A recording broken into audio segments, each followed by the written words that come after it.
you talking to me? I'm sorry, I didn't get that. I'm sorry. G'day and welcome to the Forbidden History Chronicles. You're here with NinjaCat 111 and Dezert-Owl from the Forbidden History series YouTube channel. I'm sorry. I'm sorry. I'm sorry. I don't mean to be giggly right at the start. Yeah, that's Desert's fault. Hi Lynn, hi ya love. Love you guys. And remember, you're hearing it here first. I'm just going to get straight into Desert's introduction so that I can get a little bit serious. We'll save the giggles for later. The signs of the times. In essence, Desert discusses the history of the world and how the unseen hand has been running it from the very beginning of time, who they are and how they have founded all of the first great civilizations that are found all around the world, about who the giants really were and the ancient Aryan caste and slave systems, the priesthoods, the anti-gravity V-manners, the earth-based misnomered UFOs which are man-made, the control of all forms of communications, commerce, religion, mass media, pseudo-politics, etc. It is the grand deception that is used to control all of mankind and all instituted through the three main religions of the world in particular, used as their grand cover. Their cyber code has been revealed to him because he has become adept within the study of the ancient alphabets, communications, symbolism, religion, custom, law, cosmology and mythology, not to mention the fallacy of today's political science and pseudoscience in particular.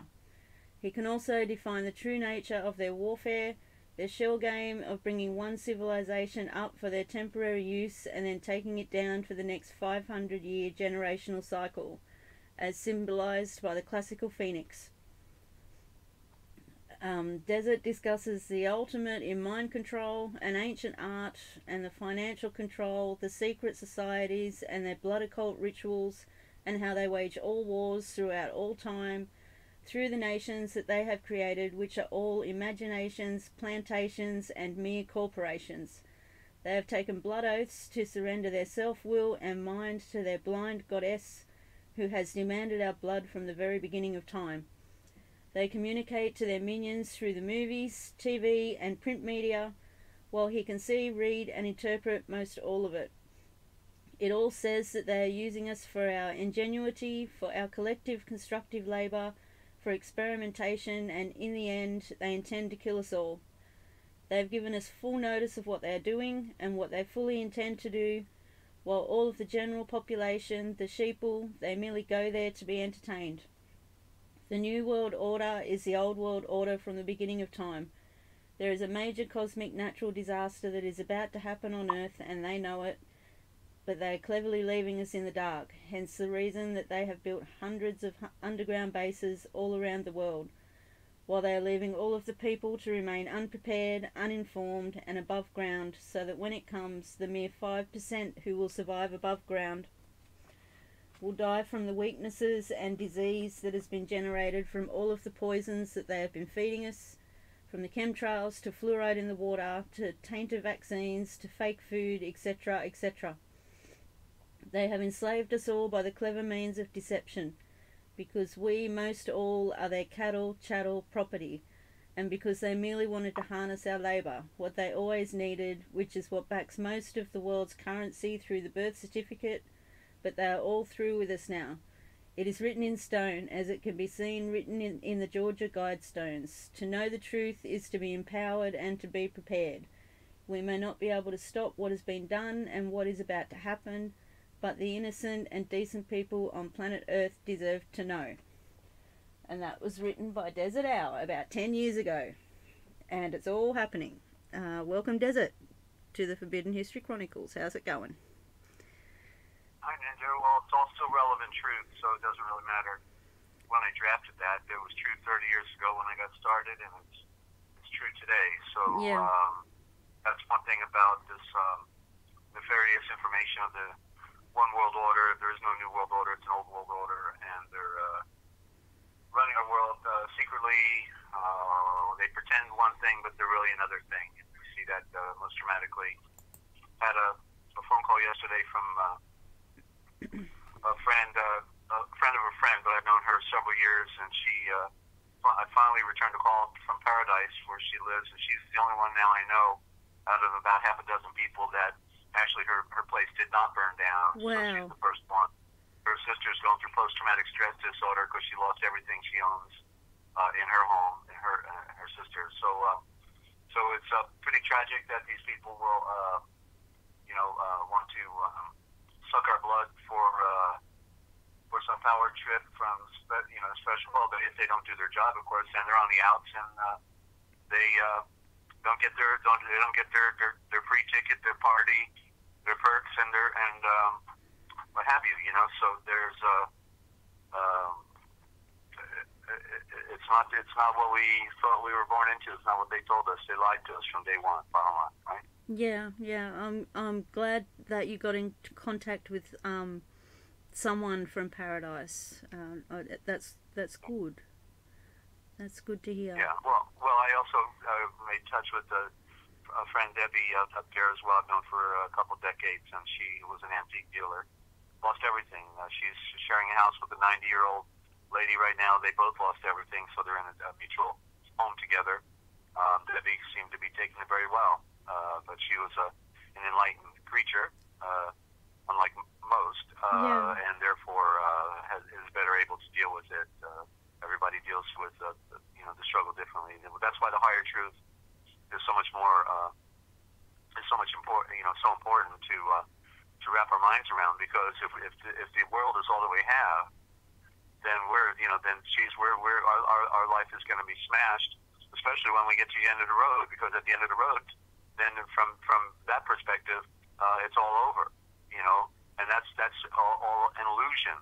That's the grand illusion, because it's the beginning of the greater journey if we prepare ourselves with our feet shod with what's called the preparation of the star message of enlightenment, what's falsely called the gospel, and we put on the white garment of purity and sincerity and honesty, and are transformed in our thinking and our being, then we have the potential to live forever. So this is the illusion. This is the illusion, and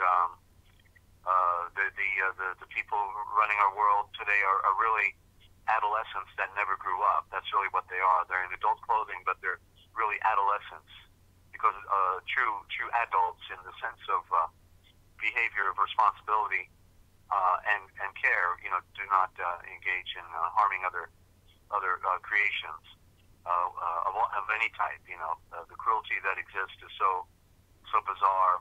Yeah. And that's why they have to torture and sexually abuse the key people from the beginning. They destroy their innocence. They destroy their minds, and by virtue of destroying them, then they mind control them, and therefore they are useful as a tool for their agenda, and they become good drones, automatons, whatever you want to call them, slaves.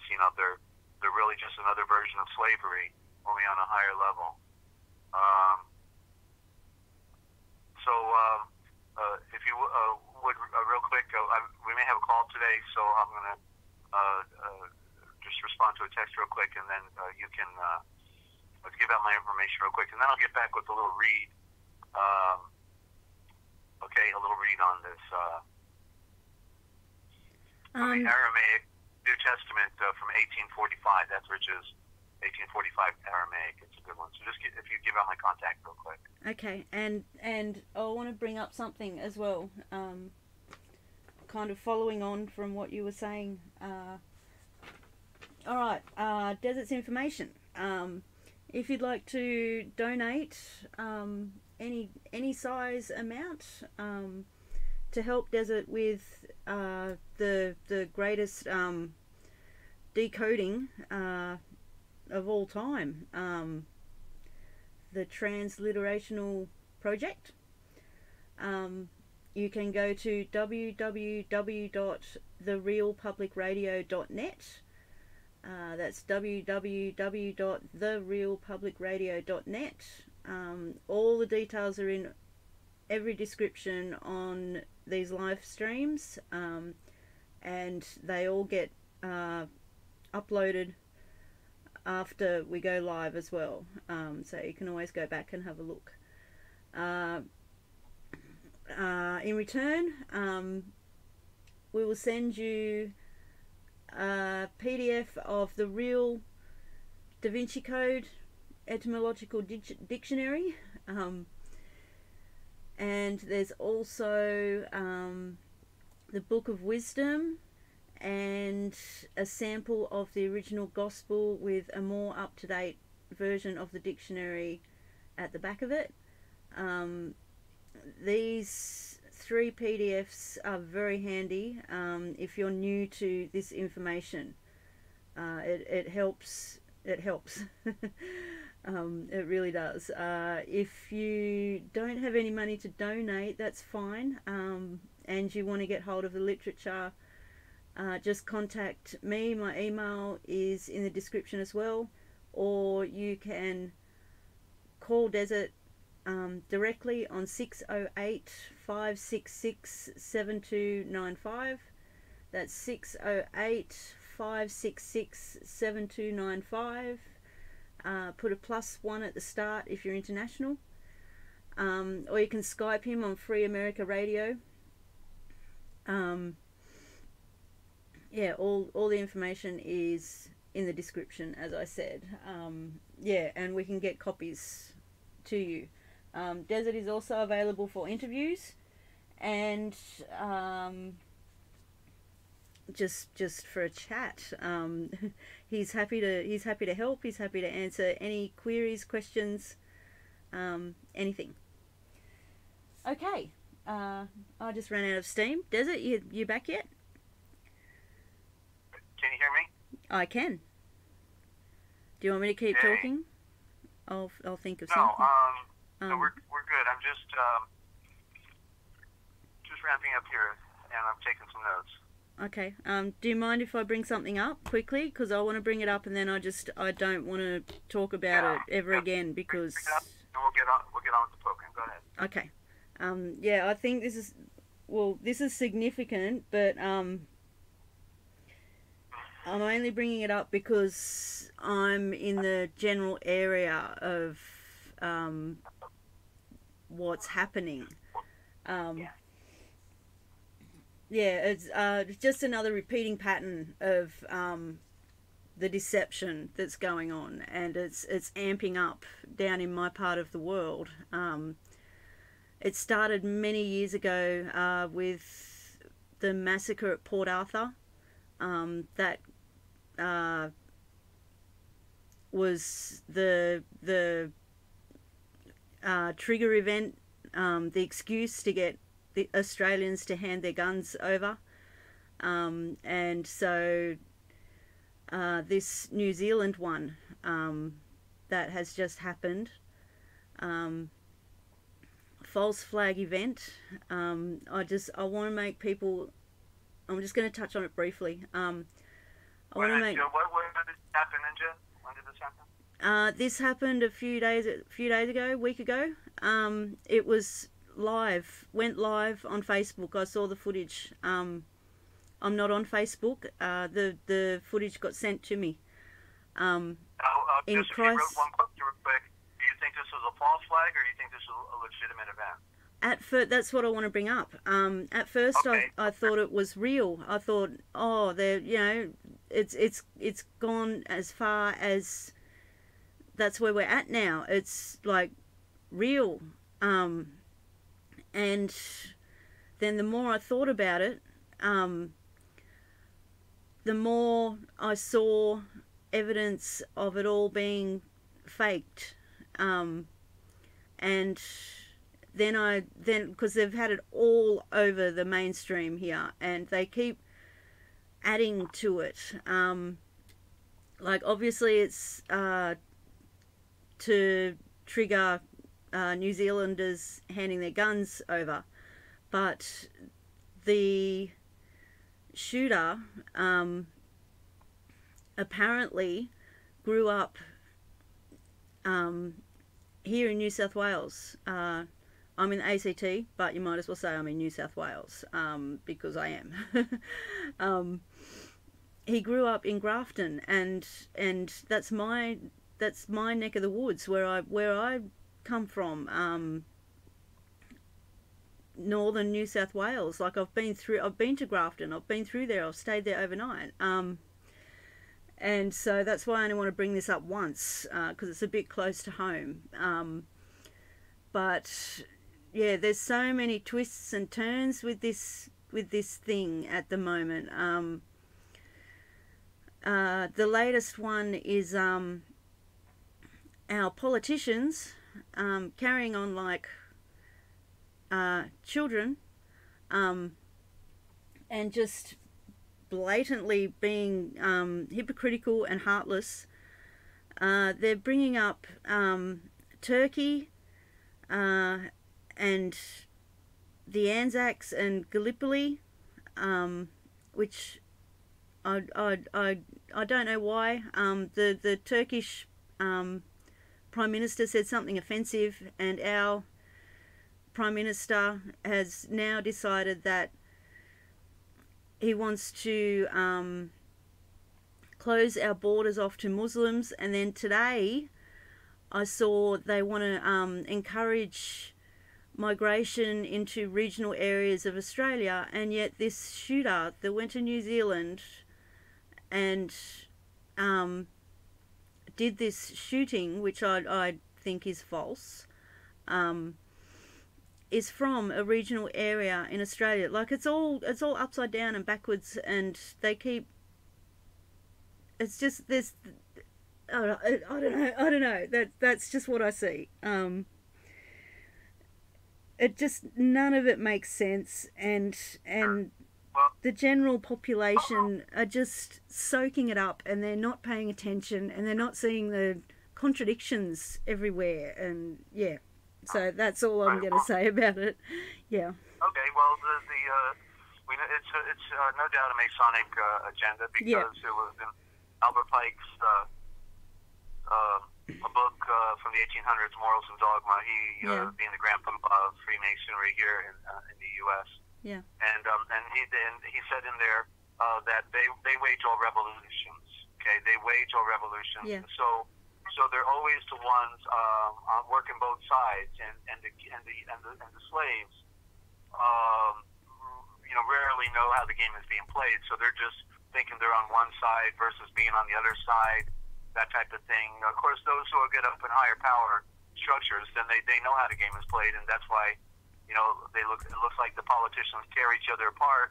Then after the political agenda, then they go have dinner together, and just smile and hold hands and kiss each other, because they're just actors. That's all they are. So, so therefore, we don't want to give it too much energy, because it will just be a consumption of all of our time, and the little time that we have left, we have to make a connection with our eternal nature. I mean, so that's what I'm trying to do here. So, sum it up: the age-old revolution, the Masonic front. If you started looking at the numerology and the colors they wear, like bright orange or other things that possibly could be giving high signs to the other side, that they're saying, hey, I'm one of you, don't forget I'm over here, like, the flag that we used to have early in America called, the snake coiled up in the middle, and it said, don't tread on me.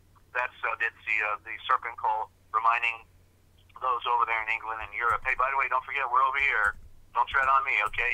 When you start shooting and throwing your bombs, because I'm one of you, okay? We're just here playing a trick on everybody else. Don't forget, don't tread on me. So that's the big game. So it gets real simple, and therefore the secret is to be removed from it, because it will consume you. And therefore, I've done all this sky watching I need to do. I've done all the political, looked at all the political agendas, and there are no enemies. They're only pretend enemies. They're all serving the beast system. They're on the tit of the mother Lucifer, and she is the prime god is known as Indra from India, but that's the hidden woman, and the Indra is just a cover for Indrani. And there's interesting, you can hear the word drain. because they suck everything, all the lifeblood and all the resources of the world for their political use. And the Indrani is one of the prime goddesses of India. That's a story for another day, but I'm just making connections real quick, rapid fire, so that people at least know there's a lot to to look at and uncover. So so looking at history, what I do, the Forbidden History series and the Chronicles here, and then the true nature of things. We have to get back to it. So we can't save the world. We hardly have enough information to save ourselves. So the thing we want to do is to clean out all the garbage. Like if we know we're going on a journey, you can't take everything in the garage with you. You got to throw all that garbage in the garage out and have your backpack filled and ready to go. So this was just really close. This was just really close to home, so I felt that I had to bring it up and bring it to people's attention. Absolutely. To see through the lie to get to the truth. I had not heard about it, and it just shows that the programs are ramping up. I'm surprised. There's connections with China as well with it. Sorry. Please continue. I'm surprised that we haven't had any major event going on, in our world of late that is bigger, but it'll happen. It will happen. Yeah. So it's just a matter of time. So in the meantime, I want to go on the inward journey now, because that's the only way we can possibly be able to have a hope of a day without end, because we are in a day without end. The time is an illusion, and so let me try to figure out how to do this. So okay, I just want to. Aramaic. Sorry. I'm sorry? I keep jumping in, I'm sorry. My timing is really bad. That's the problem. I just want to welcome Jet888. Jet88. Yeah. G'day. Welcome to Jet, and also Lynn and everybody else out there. Yeah, love. So, okay, and so I was reading in my 1845 Aramaic version of the New Testament by Etheridge, and it's a classic read. And so to me it was real appropriate to hear about the little discourse he had with Nicodemus in chapter 3 of the Gospel of John. Just let me turn my heater down. I'm boiling over here. It's hot again here too. Yeah. So he said, whatever is born of flesh is flesh, and whatever is born of spirit is spirit. So no wonder. This is when Nicodemus had a private meeting with Yeshua, and then he was being overwhelmed by the discourse that they had. So wonder not that I have said to you that it behooves you to be newborn. The wind blows where it desires, and her voice you can hear, but you do not know where it comes from nor where it goes. And so is everyone who is born of the Spirit. And so we have a dual nature, and we have to identify with the invisible, where everything comes from, that which is unseen from the great mystery. Nicodemus answered and said to him, how can these things be? How can someone be born a second time? Yeshua answered and said to him, are you a seed planter in Israel, and you do not know these things? It is true throughout all time that I breathe before you. What we know we speak, and what we have seen we declare, but our declaration you do not receive. If what is on earth I speak to you about, and you cannot follow me, how can you follow me if I told you about what is in the throne of the Son? Could you follow me? You see? And I'll just cap it off. And no man hath gone up into the throne of the Son, but he who came down from the throne of the Son, the seat of the Son, he who is from the light.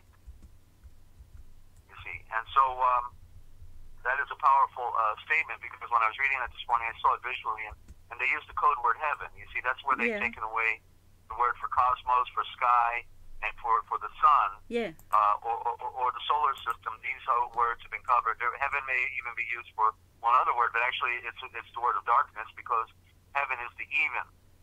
even is the evening.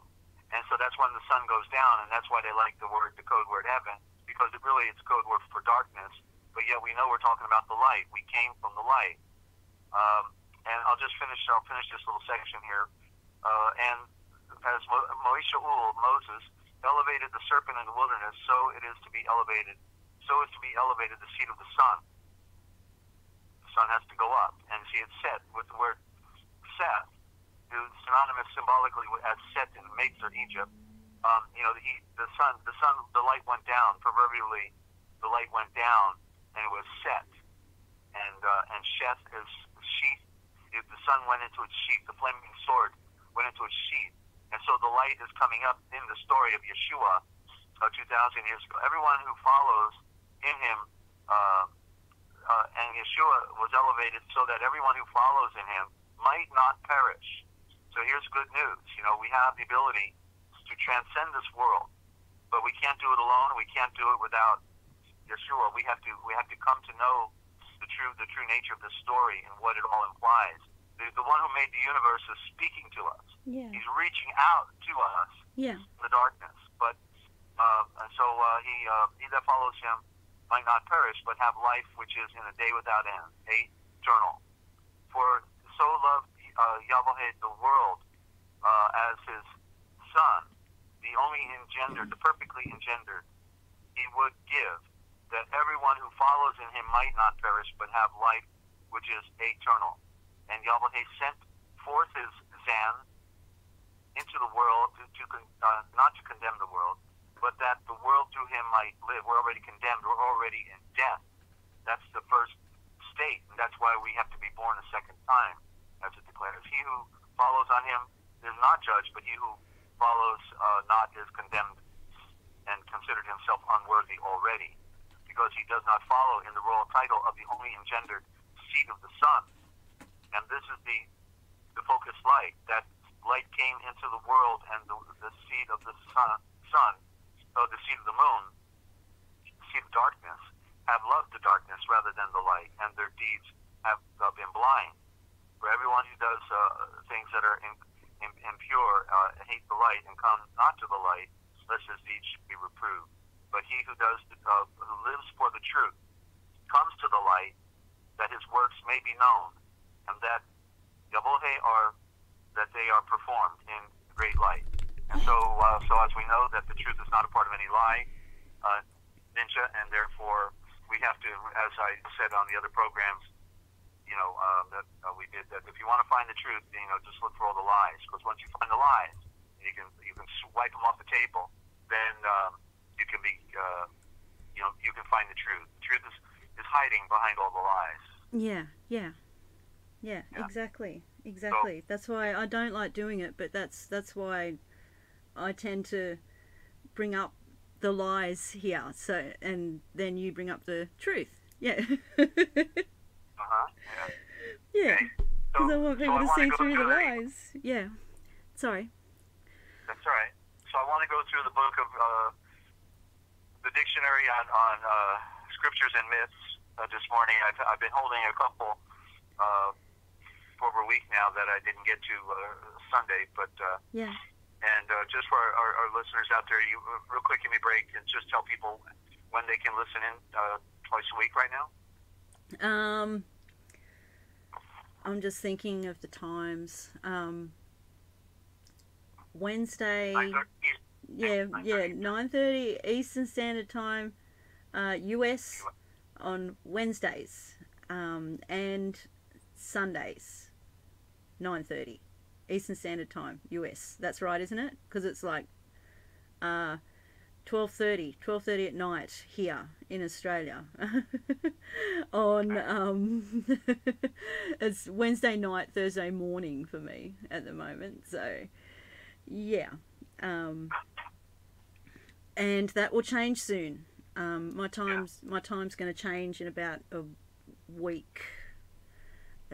Yeah. Well, you're making a great sacrifice. You're up at 2 a.m. right now, give or take, and we sure appreciate the opportunity to be on your broadcast. My channel's not up and running yet, and I've got some technical stuff to work out, and I'm making so many discoveries in the words that it's really hard to to switch over, especially since I'm not a geek, and but we're working on that. Yeah, well, I really want to add another day to the Chronicles, but I'm glad you helped me decide not to do that yet, because this is good. Yeah, as much enthusiasm as I have to do more and more and more, this is keeping us on. This is keeping us live. Yeah. But your situation is been very challenging, and you do this with a lot of other stuff going on, and so I appreciate that. And also, we've had some challenges as well, so it seems to work out right now for this schedule. And so I'm on King David, King of Israel, and David is a code word for the Dravidian, the small Dravidian culture of India. They're not the Aryan, but they're called Dravidian, and they are another race of people actually. And when I mentioned the different races from the Cro-Magnon to the all the others, that they should be included. It's a major race in India, but India is still being run by the Aryan secretly, and by the symbols. But so David, being a code word, is actually Tavat, T-A-V-V-A-T. Tav means the end, the Tau, and Tavat is the serpent, the end of the serpent. And so David is a symbol, and he was not perfect, unlike the others like Abraham, Enoch, and some of the others. He was not perfect, and yet we find a great love that is generated towards David by the Great Spirit, and it's because it's a symbol. It symbolizes how the Great Father of Light actually really does love us, and that even though we've not been perfect, and we have perhaps been really bad, in our lives, it's to let us know that the divine love is there to set us free, that we don't need to be condemned, but all we have to do is be transformed in our thinking and on our actions, and then we can have a relationship with the one who made the entire universe. And so with this definition, David, Malik, King of Israel, a symbol of the natural Ashan, natural man, that is the lower mental and emotional nature, which rules over the little developed qualities of the shul. Excuse me. Yahweh, the great Elohim's, Yahweh's son, who was born of the seed of David, according to the flesh, who was declared to be the seed of the Son, with power according to the Spirit of holiness by the resurrection from death. And my point earlier, by the way, about reading that scripture where Yeshua says that no one has gone up to the throne of the Son, but the seed of the Son, nor come down. And how if I will speak to you about earthly things, you can hear, but what if I speak to you about the things from the throne of the Son? You see, and so the point is, we have to see things we've never seen before. We have to see with new eyes. Because we associate the Son as some biological organism without recognizing its true nature, that everything came out of the light. So it's the Garden of Atoms. That's the Eden. That's where the river of light flowed out and parted into the four directions. Everybody's on earth looking for Eden, and they don't get it. It's a code word. It was changed from the word atom, A-T-O-M, and it is the Son, you see. And so this is a great mystery, and it would make sense that the Spirit, is not affected by the fire. That the Son is the source of all power and energy.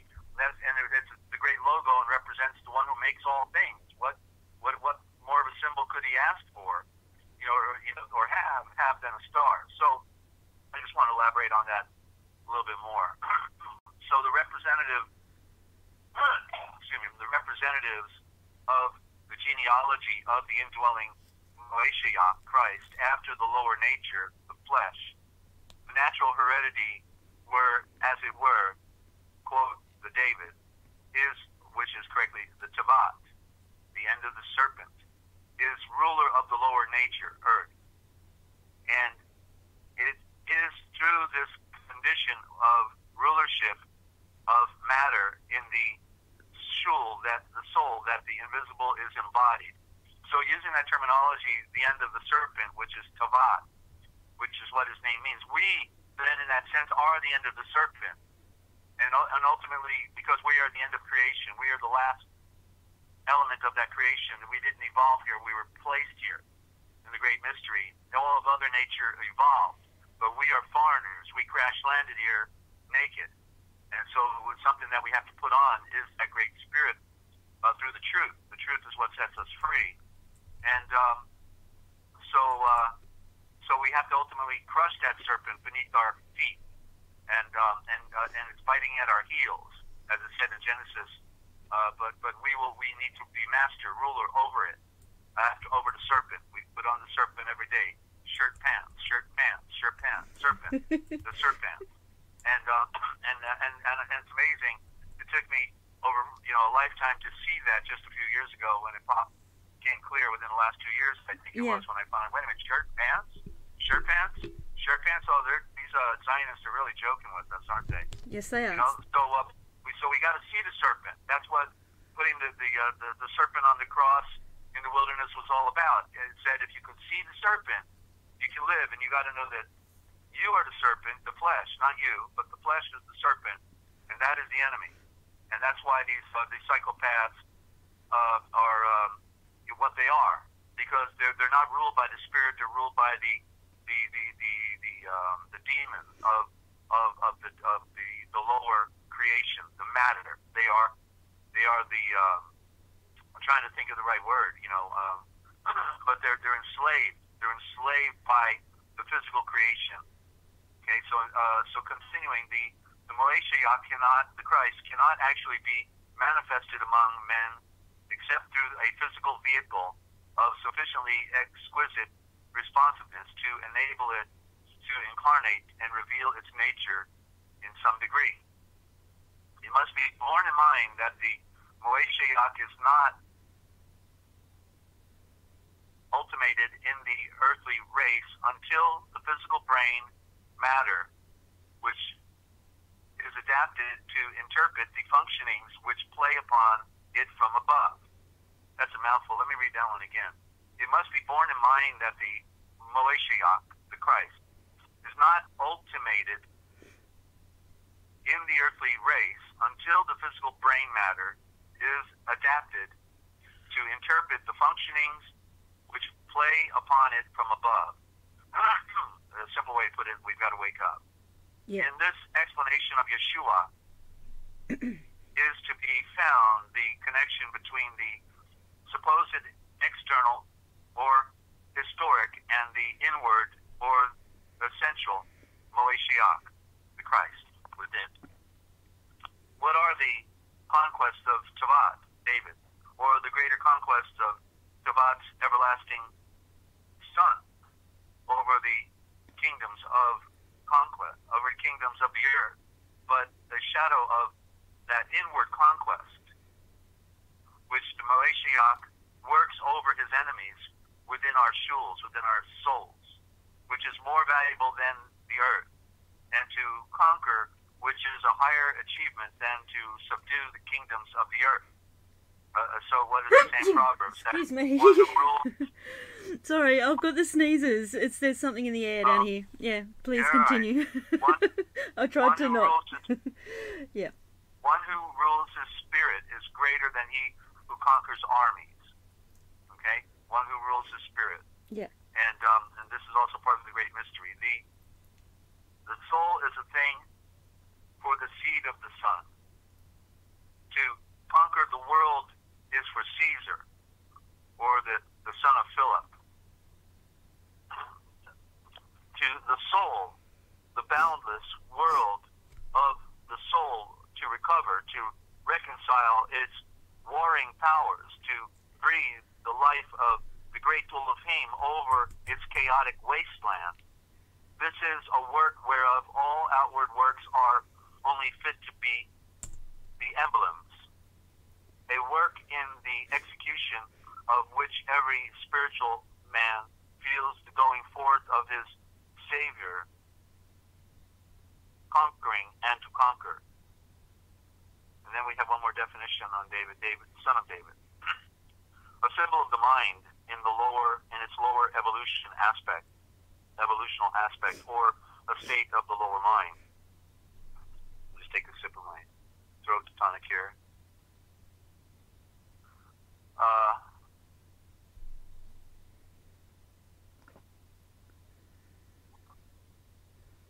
don't know the word jet that you're talking about here, so forgive me. I see your note, but something about sounds like military.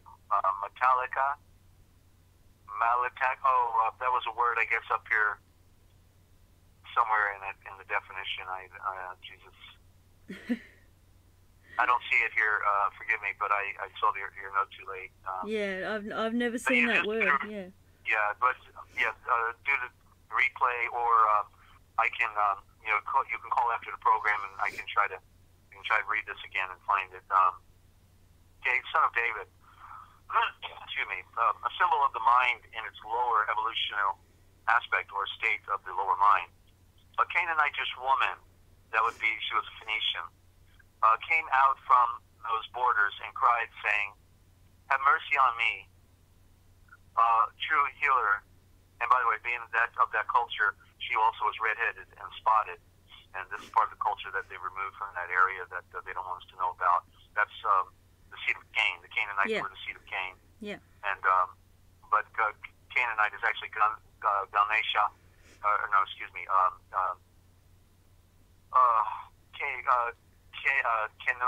Ganon. Excuse me, Ganon. And the Ganon is the lower garden, and that's where we are, in the lower garden, below the sun, below the atom, the Eden, the garden of atoms. Okay, so a Canaanitish woman came from those borders and cried, saying, "Have mercy on me, true, perfect healer and sunrise. You, son of Tabat, son of David, my daughter is grievously vexed with a dark nature." But he answered her not a word. And his truth seekers came and besought him, saying, "Send her away." That's Matthew 15:22 and 23. So long as the Moeshiach, the Christ, is appealed to as mind, man, as a son of David, seed of Tabat, or seed of, which therefore is code for seed of the serpent, the lower emotion nature, the woman, is addressing him from the lowest possible state. It is therefore really no appeal at all, and no answer to the prayer can be given. The qualities, disciples, truth seekers, do not relish the use to which they were to be put in order to allow of the gracious act of the Moeshiach afterwards taking place. So it's about rising to the higher level. Yeshua requires the victory of light, faith, of the blind men. Here's another example. Matthew 9:27, that he may thereby raise their thoughts higher. They had called him son of Tabat. Son of Tabat. Therefore, you see he's walking by, and the story is that, he hears them calling out to him, so he says, "Bring him over here." They throw their jackets away. They're so convinced that they're going to be healed that, if you were blind, you wouldn't throw your jacket on the ground because you'd never find it again. Yeah. And so they threw their jackets down, showing they knew they were about to be healed. Wow. He instructs them. Therefore, he instructs them that they should think higher things of him. This is how he does. Thus, he does not say to them, "Believe you that I can ask the Father?" But instead, "Do you know that I am able to do this?" And they said unto him, "Yes, healer and sunrise." And they call him no more son of Tabat, son of David, but exalt him and confess his dominion. Then he lays his hand upon them, and they are healed. So that's how we have to realize, like, when we come to the knowledge in the first instance, we're really starting fresh, and that it's a continual climbing. It's a continual. In other words, it doesn't stop. You don't stop climbing the ladder. The ladder is infinite. and so you keep on going, and in the process, you are experiencing transformation of being, and so that's what is called the great mystery. Even Yaakov, Jacob, which means the seed of light, when he was escaping from his brother Esau, to Mesopotamia, to Haran, for 20 years when he went there and married his wives. He had a dream in Bethel, which originally was called Luz, but light. Bethel means the house of the illuminated, the house of the illuminated. There you go, you see. And it was originally called Luz, for light. What is the light? It is the sun. And he saw a ladder in his dream, and he was sleeping with his head on a rock. The rock is symbolic of Yeshua, and the ladder is going up, and he's climbing the ladder, up to the light of the sun, and so it's infinite, and so as the sun, the element of the atoms is infinite beyond any possible way of numbering how many atoms would be there, so the Yi system. I'm still in the dictionary on scriptures and myths, and I'm in the back. I go through a different alphabetical letter every day, and so every month I go from A to Z. Then I go back to the beginning, and I start with the next definition in A, then B. I highly recommend anybody get this book. It defines our scriptures so wonderfully, and even shows the law of syzygy within these other traditions. Like right now, I'm going to read about a Chinese a concept of Yi, which is very relevant to our spiritual truth. That all the ancient, the great spirit of life was communicating with all peoples at all times. It's the priesthoods that are corrupted. It's the priesthoods that want to control our thinking and our minds. But there's a parallel between most all the ancient cultures. There are exceptions. Like Islam would not be included in that, especially. And of course, the Westernized Vatican nation of our scriptures has all been destroyed as well. This is part of the problem.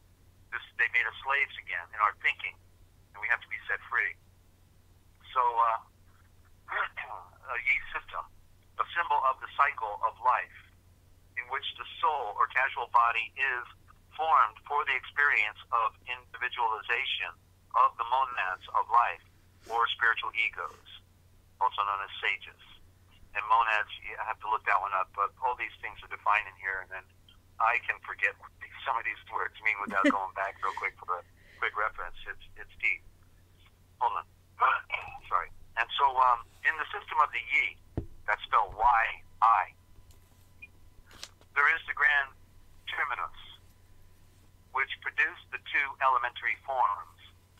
These two forms produce the four emblematic symbols, which also is symbolic of the four rivers of light flowing out from the sun. The one river of light came out, split it into the four parts, which is the four directions, also symbolic of what the original meaning of the swastika was all about, the four rivers of light spinning. The light goes everywhere. It wasn't literal rivers of water. It was rivers of light. The river of light is flowing, and it flows into all the earth. And the light is an esoteric idea for enlightenment, but it also is a physical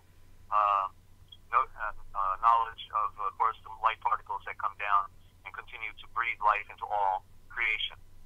Okay, so try this again. Those two forms produce the four emblematic symbols, the river of light parting into the four directions, which again produce the 8 trigrams. The trigrams, you may remember seeing a circle like the yin-yang symbol, and then around the yin-yang symbol you see these 8 different Chinese symbols where they move a straight line and a double line and a straight line and a double line, and then when it goes around in 8 different trigrams. The 8 trigrams, and there are 3. There's 3 lines in each of the trigrams. That's what it means, and it's either a straight line or it's a split line. It's showing the duality in this great mystery. Yeah. Okay, and so there's a story there. Yeah. In their ancient culture. Did you want to jump in? Yeah, I think that symbol was part of the Google logo a couple of days ago. They've had a bit of a running theme in our face, kind of. Okay. Yeah. Now, of course, just mainstream Christians would immediately have a heart attack for thinking that we can talk about these things. But of course, remember Confucius said that signs and symbols rule the world. Yeah. So it's not that not that we're embracing, Chinese culture for, wanting to, move it into our spirituality of, following the Moshiach, or, falsely called, Christianity. We're just really, finding the common elements in everything. It's about interpreting symbol. Yeah. There's the story being told, and we can learn these stories from all the cultures, and they confirm each other. Of course, there's a confirmation that goes on in this process, and we see also universal truth unfolding. So just to clarify, so the 8 trigrams serve to determine the light and darkness, the sun and moon, the good and evil, issues of events. And from this determination was produced the successful prosecution of the great business of life. At the commencement of the cycle of life, the absolute emanated the dual principles, spirit and matter. That's about as basic as you get. 2 elements. One is spirit, one is matter. One is pure energy, and one is a temporary house. These 2 principles produce the 4 planes of manifestation below Atma, which introduced the duality of opposites. And by the way, Atma, you'll see, is related to the word atom, and they make your connection with the light, with the sun. Yeah. And which introduced the duality of opposites, higher and lower. The 8 opposite conditions are for the recognition of the mind in determining the perfect and the corrupt, the light and the darkness, issues of action. For it is through choice exercised that the growth of the soul is accomplished as they progress through the cycle. The Yi was made on a principle of accordance with the sun, earth, and moon. By the way, I'm going to stop on a Yi, because the Yi, with the Y for yellow, there you see it is the symbol of the sun, yellow. And that's where we get the term Yallah. You see the Yal. Wow. The Yal is that which goes round. The Yal is the Yallah, and the Yallah is the yellow. You see the Yallah. There's the original word for, yellow means the love of the light that loves us, that is shining down on us every day. And so the Yi, the Y-I, the I being a corruption, correctly would be A-Y, and so it'd be Yay. There we see the affirmative, Yay. So we're talking about, when we say Yi from the Chinese, the Oriental Chinese aspect, it is the Yay, meaning affirmative. The Yay was made on a principle of accordance with the sun, earth, and moon, and shows us thereafter, without rent or confusion, the course of things in the throne of the sun and on earth. The sage, in accordance with the Yi, the Yay. I gotta write that down. Hang on a minute. That's I don't want to. I just wrote it down. I just wrote it down for you. Yeah. You heard it. You heard it here first, ladies and gentlemen. Of course, that's what we do here. The light unfolds as we go. Of course, what I'm sharing versus the original thought, what we would call then the Indo-Germanic root form of this, because the root was universal, and this Aramaic archive Malek is it was the most superior form of communication on Earth, but the symbols have been corrupted, and that's where we have to go back to correct them. And the sage in accordance, and then we get the picture. The sage in accordance with the Yi, the Yay, looking up, contemplates the brilliant phenomena of the sky, of the sun, the stars, and the planets, and looking down, examines the definite arrangements of the earth. Thus he knows the causes of darkness, or what is obscure, and light, or what is bright. He traces things, so he's making a distinction about all things. He traces things to their beginning and follows them to their end. And this is how he knows what can be said about death and life, the amath and vivification. He perceives how the union of essence and breath forms things, the sound vibrations becoming light, the light vibrations becoming form, And the disappearance of wandering away of the soul produces the change of their constitution. And he knows the characteristics of the anima and the animus. Get a dictionary. Ye, king, that's third book, chapter 4. This refers to the archetypal universe on the higher planes, and its reflection on the lower. The former is perfect. That's right, that which was first, which is first, not was first, is perfect. That which is first remains. That which has a beginning has an end. The latter imperfect because not fully evolved. The life cycle was established in relation with both the higher nature and the lower, and therefore becomes the orderer and interpreter of the operation and course of events in the upper world, the sun, and in the underworld, the earth. There it is, right there, literally on earth, the underworld. You remember I said that the other day? Yes, Ninja, you did. Here, then the next day I get my confirmation when I read this. The self, the sage, seated in the higher mind, or the self or the ninja perhaps, seated in the higher mind, and regarding the planes above, observes the perfection of the archetypal order of things, and looking below perceives the partial and distorted reproduction of the lower planes. The reproduction meaning, therefore, it's also a projection of something greater. It is a voice that is hiding within the symbols of nature. Excuse me. Thus he is aware of the causes of ignorance and illusion and the relation to knowledge and truth.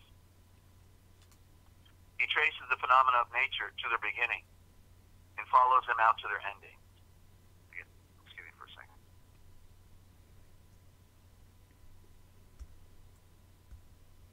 Thus he comprehends the meaning of death and of life, the amen, and the vivification. He perceives how the union of spiritual quality and mentality produces forms of life, and the disappearance of the manifestation and the wandering again to reincarnation of the soul produce development of constitution of the souls of humanity. Thus he knows the essential qualities of the phenomenal light and the spirit or soul within that light. And so there you have the yay discussion. And so it's all relevant truth. Clearly, it was talking about being introspective and looking inward. And this does not conflict with any of the seed planting or teaching of Yeshua. But of course, the narrow mind, that hasn't read very much and has not meditated very much, nor perhaps even prayed very much, and just opens a book every now and then and reads Jesus loves me, yes I know for the Bible tells me so, and then confidently puts it under his pillow and assumes that he must have eternal life because he read a few verses of Scripture will never accede to the true enlightenment that comes, because it is a miracle to have the light bulb go on, and they told us that the light bulb goes off. Isn't that interesting? And now I got to change my thinking again. One more word. We don't want the light bulb to go off, right? We want it to go on. How do we end up saying that? Yes, we do. Those tricksters, right? So, and hello to quantum enlightenment, entanglement as well. I see we have another listener there, and want to welcome anybody new coming to the broadcast, certainly, and we do take callers, and we'll open it up on the second half on Skype. Dingy, you want to just give before I go into this one more quote of Zoroaster? You want to just give out the contact information for the if they want me to call them on the phone, or if they want to call in on Skype? Please give that out, and I'll be right back. Okay.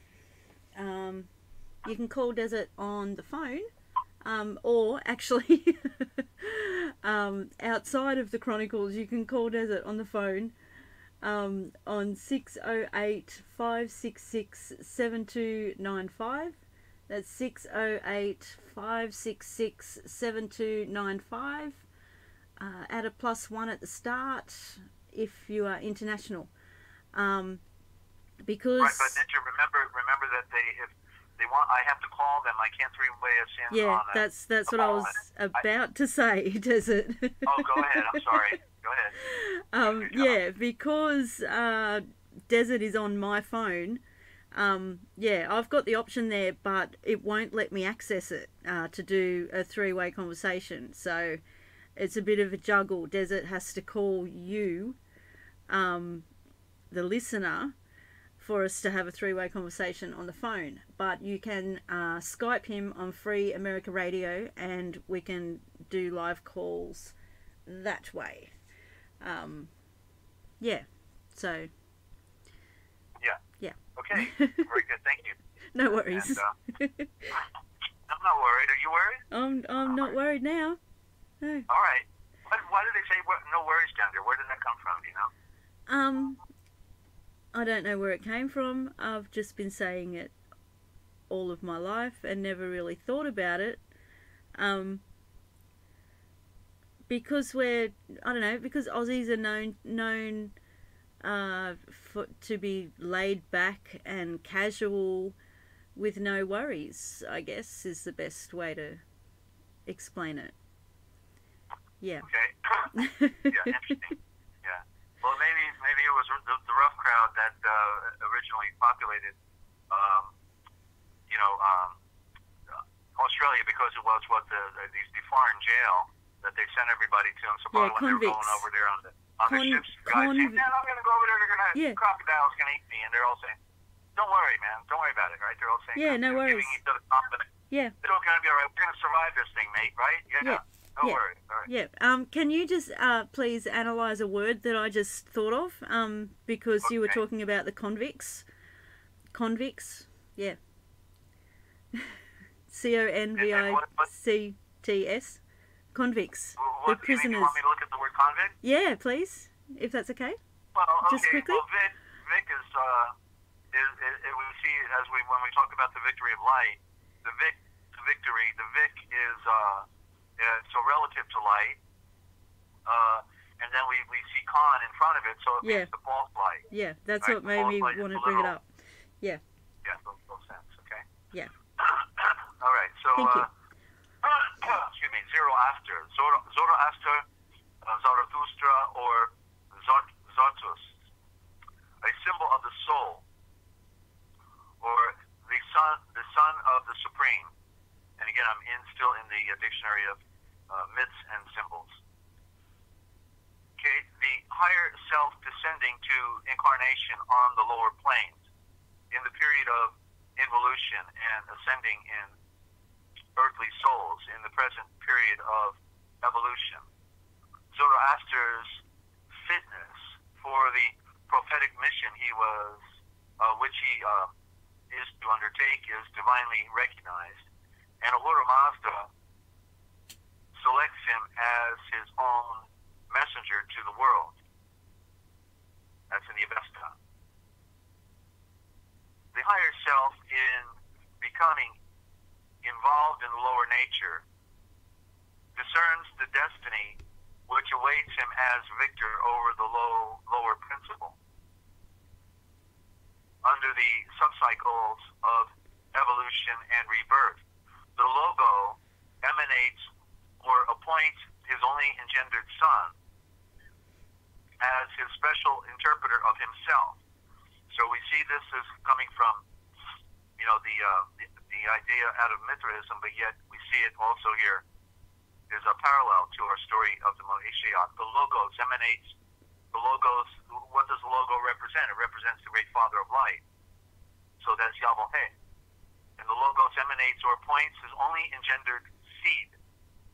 That symbol again of the Son and of Yeshua as his special interpreter of himself. That's what Yeshua did when he came down. He introduced us to the Father, his true nature, and to the let me try this again. So the logos emanates or appoints his only engendered seed as his special interpreter of himself to the lower self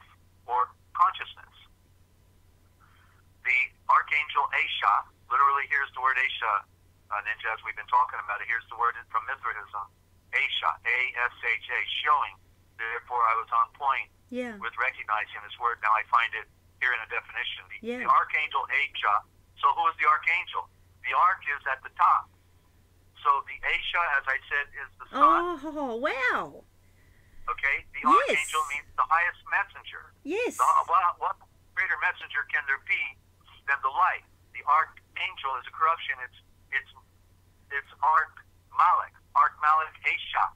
And as we said, then we said in the beginning is the word, and the correct word was Ashavor. Yep. The word is Ashavor. That's at the beginning, the vortex at the royal center, the royal eye at the royal center. Okay, so here it is. Okay, Adam Mithraism, showing in these parallels, and we just confirm the things that Yeshua was already showing through this broadcast and through me. Yeah. Replied. So the ark. So we'll use the terminology. The royal Malik, the highest Malik, royal messenger. And the royal eye, Asha, replied to Ahura Mazda that there was only one Ashan, one man, who has heard the orders issued by the council vis-a-vis Zoroaster, but that represents the sun. Again, Zoroaster represents the sun by virtue of its title. He therefore was to be endowed with eloquence to bring their message to the world. So Zoroaster in this aspect is a parallel of Yeshua, and he brought enlightenment to his people in Persia thereby, and so these parallels we find like the same as in Buddha. Most people never study the philosophy of Buddha, and therefore they're just prejudiced against him because they see all these statues, but they don't know that the true Buddhism was corrupted by the Hindus and the ancient Aryan Brahmins because they couldn't allow for the spiritual truth that the Buddha brought forth, which was identical to Yeshua's in most all respect. He was a warfaring prince who walked away from everything. Well, that kind of reflects also on Yeshua as well. So lots of misinterpretations of our ancient past, but it's called the law of syzygy. And Clement wrote about it. Clement, who followed a good friend of brother of Kefe, Peter, and the others, and called it the law of syzygy. And that means that before the true one would come, many archetypes would come. Not all of them were false in the sense of feeding us the papal bull or the lies, but literally speaking proverbial truths at the same time. So there would be those who would come down through the false priesthoods, part truth, part lie, and then those who are actually trying to ascend to the ultimate truth through a pure heart and pure mind. And we're speaking truth, like Confucius as well, Lao Tzu. You see, when you read these ancient writings, they're not lying. They speak proverbial truth based upon nature, what's called natural reflection, falsely called the power bull, because they like to feed us their bull, just like the 5 books of Moses called the Torah, which is not the Torah, it's the books of Moesha'ul. So anyway, these are the things we have to look at, okay, and know about. That's why you have to be a deep study. The truth doesn't come to you on a silver platter wrapped in tinsel gold. It's a work. Otherwise, you're not going to make it. It says that very few are going to make it. Many are seeking to enter in, but only few are going to make it. And that's the great mystery. That means there's no time for anything else. One has to put their tennis shoes on and give 100% of their energy to this cause of enlightenment and transcendence, because it is easy to miss the mark. Easy to miss the mark. And what does it take to be a marksman? That means practice in the aspect of shooting the arrow at the target. And we miss it a lot, but finally we finally get it. And that's the great metaphor right there in the symbolism of Orion shooting his bow at the bull of all things, which was falsely called the bull because it's really a pyramid. In the first letter of the alphabet, that's where he's pointing me. And that's where you start reading right there with that pyramid, letter A in the message. Okay, so there is only one intelligence. Let me see where I left off here. Okay, the royal messenger Asha. Okay, I'm there. of the Most High, the Mother Star, in the eye of the return. Are you jumping in?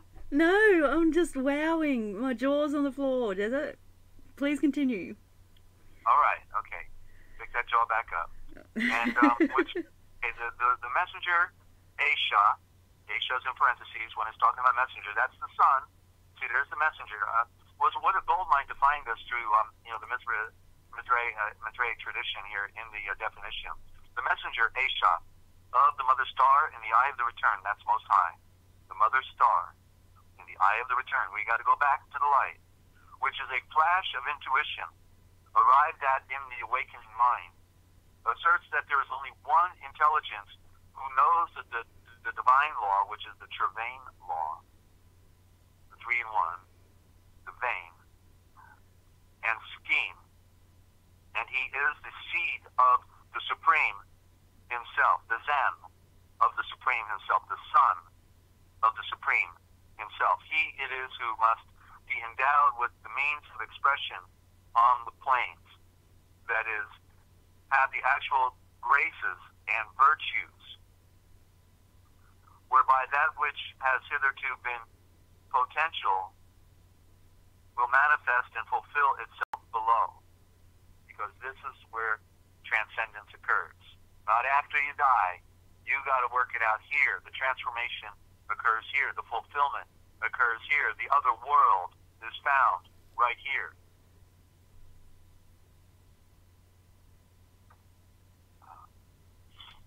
Continuing.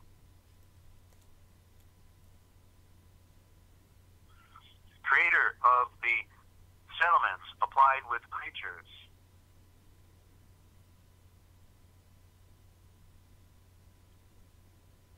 Applied with creatures.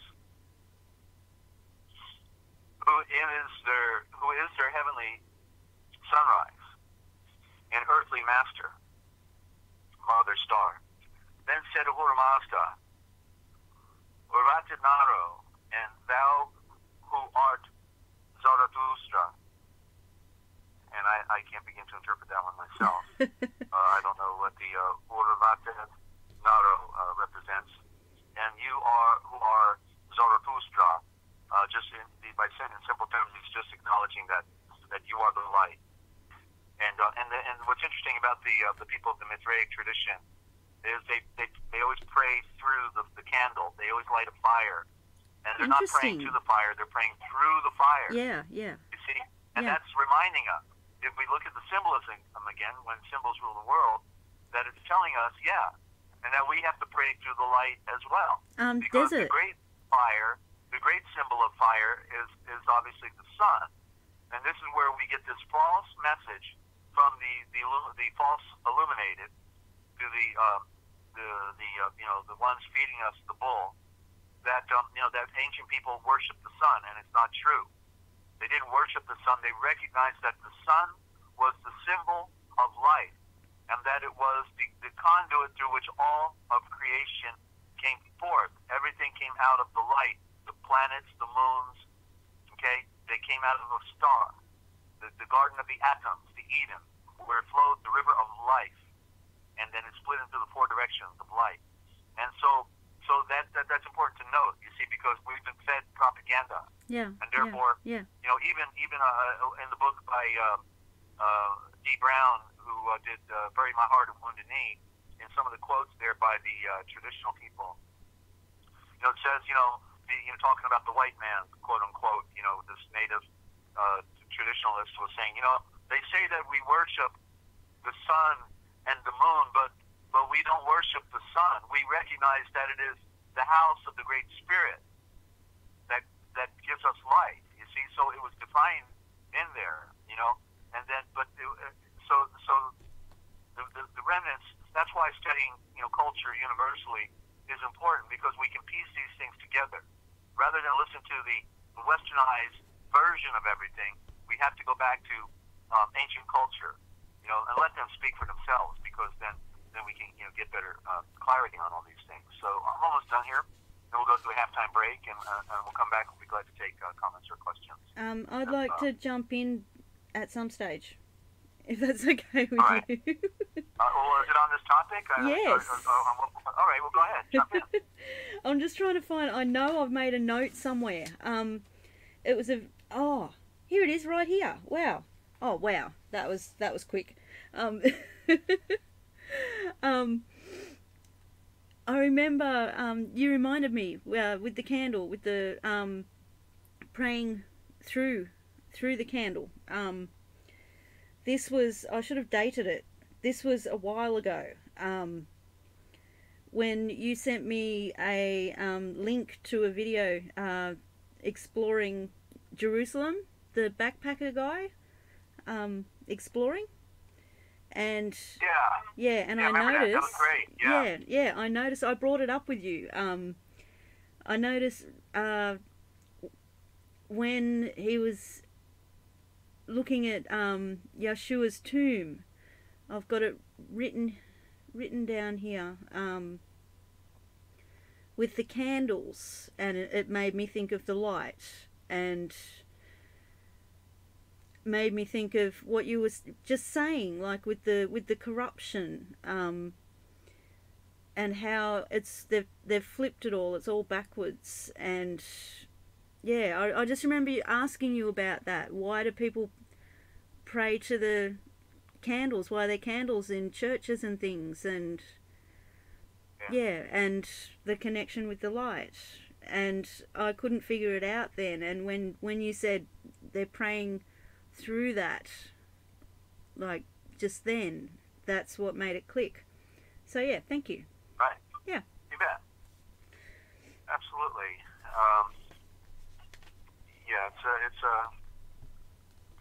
It's amazing the mind control that has affected us. They control all book publishing, and therefore when you go get your books published at a major publishing house, part of the contract is they have a right to change any words in your book. Yeah. And the reason is because they don't want you talking about the light in particular and the sun. They hate the light. They're occultists. Yeah. And the occultists are running the publishing houses. They control all aspects of media, obviously. Yeah, some of them are starting to ban books as well. I've noticed. I've been looking around. That's why we I prefer to self-publish. I'm not going to publisher, and we're trying to do it the way to be in control of all the Shavors, the words. So continuing here, the question is now asked of divine wisdom, the Trevane wisdom. Who is the creator of the lower nature and its activities? The answer is given that it is the the desire mental principle. The desire mental principle, and there's that word, arvatet naro. Now I get the meaning. It is the desire mental principle. So when I read that other short blurb, it was the desire mental principle. Then said Ahura Mazda, the desire mental principle, and you who are Zarathustra. I'm still not getting the deeper meaning of this. Let me back up on it now.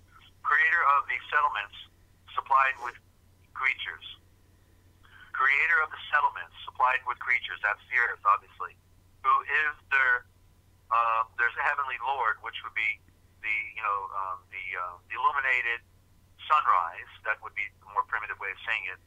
And the earthly mother star, the earthly master, mother star. Then said Ahura Mazda, the desire mind principle, and you who are Zarathustra. So the desire mind principle, I guess, could have then a double aspect, because when we come into the world, we desire everything that's external from us, and the lower creation. Like when we're a child, we want toys, and food, and ice cream, and then ultimately we say, no, I think what I really want is to know the truth. Yeah. I want to know the truth, right? That's the ultimate essence of our waking up. It's okay, and then we no longer desire earthly food. We want the food from the throne of the sun. And so desire mental principle, is not good or bad. It is to be interpreted correctly based on the fact that it is neutral. And also the soul, the shul, Zoroaster. So Zoroaster, the zero. Well, there you see the soul. We spelled soul S-O-U-L, but Zoroaster representing the light of the sun, also the zero, and the A star. You hear aster is A star. The A star, the A, the letter A being the primary symbol of a star. The zero A star is the soul, the S-O-L, and that's so your head is represents your soul, and it's an S-O-L, meaning a star as well, itself, which collects through the interactions of mind and desire. It collects through the interactions of mind and desire all the experiences which are woven into the nature of the evolving self. And so it's a building process, and our experiences are what hopefully will allow us for our transcendence, because we're sick of it. Yes, we are. Sick of what we've learned about this stinking, dirty, rotten world that lied to us from the beginning and what it did to us.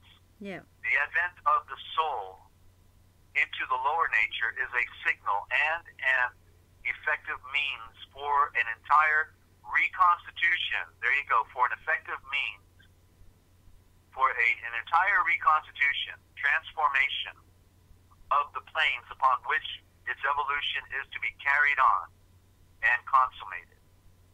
Interestingly enough, that was Plato. And he says the same as Agathias calling Zoroaster a son of Ormazdes, or for light, the Ormazda, the light of the Mazda, i.e., and the Mazda implies sun, earth, and moon, so it's the three lights.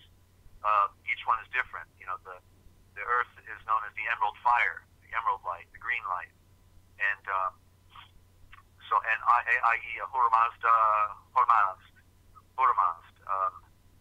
So continuing, almost done here, Zoroaster is described as supernatural. Of course he is.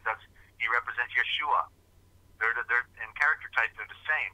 It's interesting because, you know, this is why Cyrus the king, which is interesting, you know, the Persians, where Cyrus, it was Darius, his nephew, who conquered Babylon, but Cyrus was the ruler of Persia, and then ultimately, after Cyrus takes over, Babylon and meets with Daniel, and then he found out that his name was in the scriptures 500 years prior to his conquering Babylon, and so he set the Judeans free to go back to Jerusalem and to build the temple.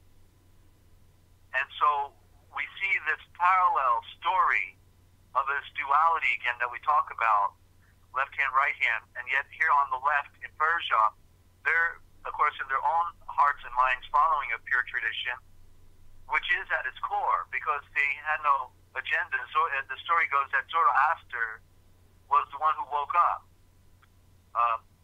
in the river. It said he was standing in the river, and he woke up to this polytheism, this false narrative of thousands of gods, like we see in India. And he realized that there was only one. That was the same thing that happened with in Maitzar, falsely called Egypt, with who's with Nefertiti? Akhenaten, who kicked out the priesthood and said, no, there's only one. There's only one, deity. And so this was happening in different cultures. They were waking up to the true one. Even though they give it to us in a different name, well, we could say that Yahweh is the one of 1,000 names. It's been said that in tradition. He is all things, and therefore he is the one. Yeah. But what the priesthoods cleverly did is they broke it up into polytheism. Oh, you got a god of the river, you got a god of the trees, you got a god of the chariot, you got a god of this, god of that, and so they destroyed it by fragmenting it. That's typical to what they do in mind control, fragmentation. Yeah, same as how they have a different. Same as how they have a different Bible version for every subject, person, type these days. Yeah, please continue. Yeah. Well, when we put the pieces all back together, we find it's nothing other than the play of the one. There is only one. And in fact, we find that clearly stated in, I think it was Ezekiel or Isaiah, one of those two great former star navigators. And so we have to realize that this culture that was prepared, wanting itself to be pure in its own right, and recognize the truth that there was only one source, one supreme deity, then they are the ones who open the door for Utah to go back and rebuild the temple and to reestablish its own right to exist in that part of the world, even though it was already destroyed. In other words, what came back was not the true Dezert-Owl. It had been destroyed from that point on. Once it was destroyed, it was destroyed, never to come back, because what the promise was through Jeremiah was that ultimately there would be a new Jerusalem, but this new Jerusalem would be perfect, and there would be nothing that offends within it, that only the pure would be in it, and that's in Yeshua. So Yeshua is the new Jerusalem, and we become one with that temple. We are temples within the temple, and this is part of the great mystery. So I wanted to take this a little further, to give people a little more food for thought in what this story represents about Zoroaster, because the way mainstream Christianity has been prejudiced, they're not able to receive anything unless it's put to them on a silver platter, wrapped in gold by the Masonic Order and the Jesuits.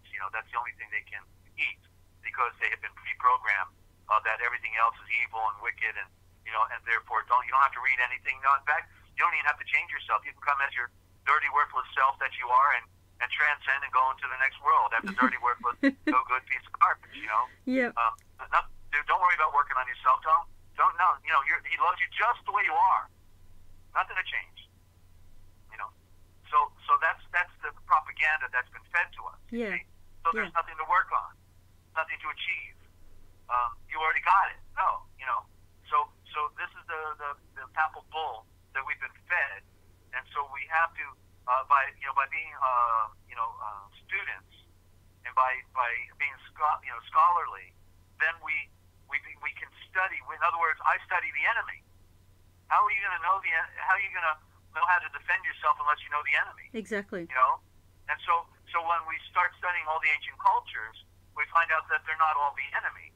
That the enemy typically has been the priesthood, controlling different cultures, while the people in them were sincere and good. Just like people immediately get turned off on the Book of the Dead, from whether it's from Tibet or whether it's from Mezar, falsely called Egypt, and they think immediately when they hear that, oh, geez, it's paganism or something else, when they don't get the idea that these cultures were talking about living a pure life, hurting nobody, wanting to transcend with a pure heart, a pure mind.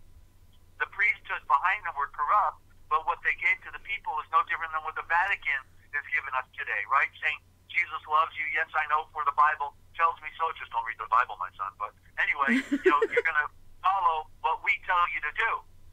So good people go into these traditions, and then they wake up and they come to a higher level, while the priesthood is still dead in the water, in the dirt, the murky waters of the Talmud, right? Right. Exactly. Yeah, it's a great unraveling of a mystery, and it doesn't come to you while you're just laying in bed and somebody feeding you hand to mouth. It's a work, and so we have to put these things in proper perspective, because the Great Spirit was using these false priesthoods to speak to good people. Get that picture? Wow. Using the false traditions made by man. Yeah, I see it. Lost physiology. Yeah. To bring forward good people to a higher level of consciousness. Yeah. The priests aren't going, but we can. Yeah. So we came at it through Catholicism, the Western version of an Eastern tradition, and so we have to recognize it for what it is. Like we have our what we call our Bible, but yet we see all the words are corrupted in it, but yet the words still give us enough information to help us to transcend, right? Yeah. There's still truth. There's still truth left in there.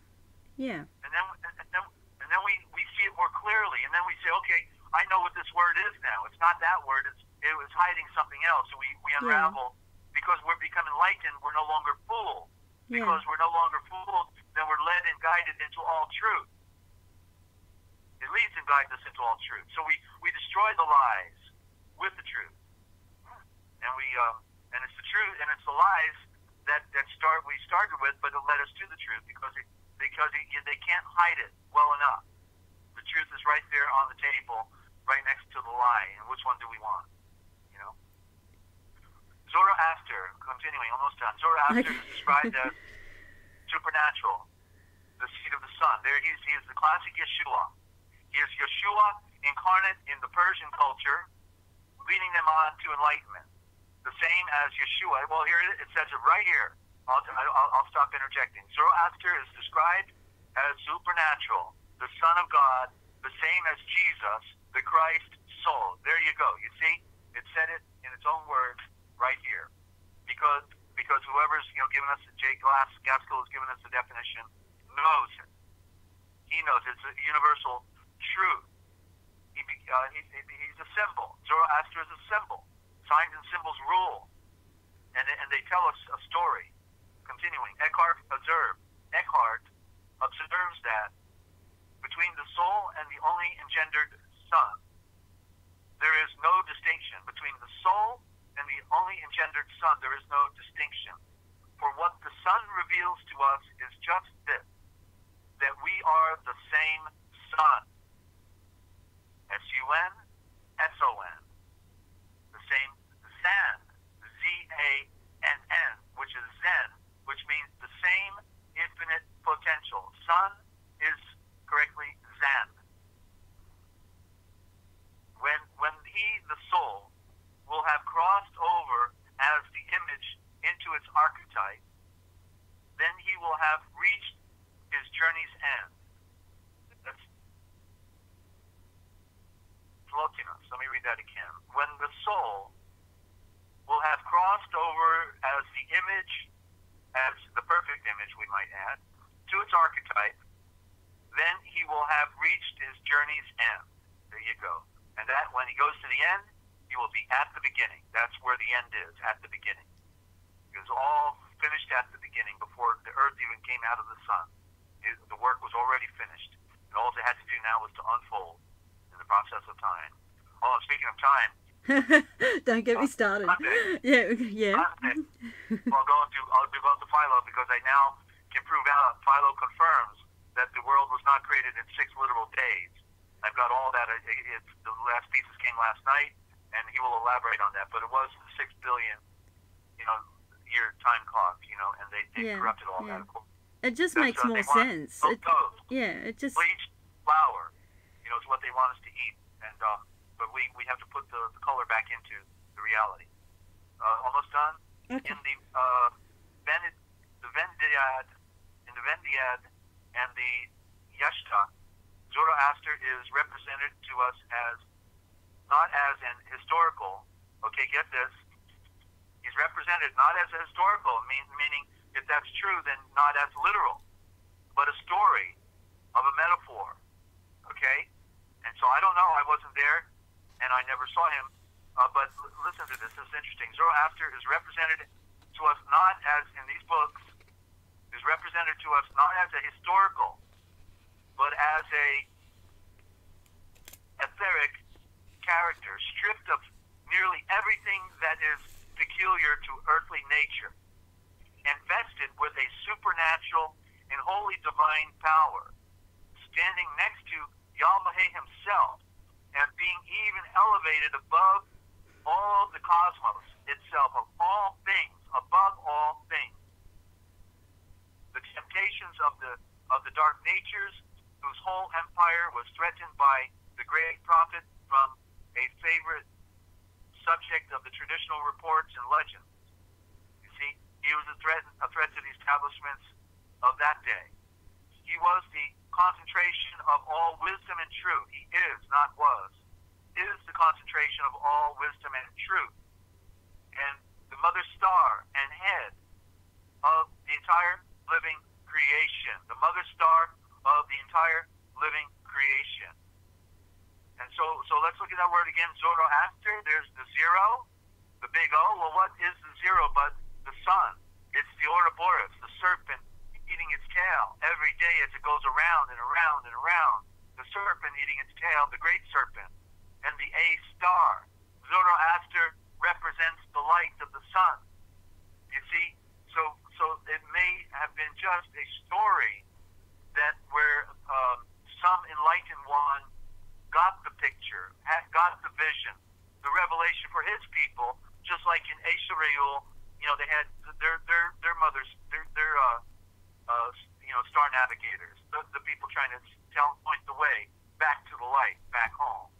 And so you got it here first, ladies and gentlemen, on the Forbidden History Chronicles with NinjaCat 111. Ninja, let's go to a break, and we'll come back with part 2. If anybody wants to call on Skype, they certainly can, and give out that information if you would. And I'll see you on the other side. Okay, will do.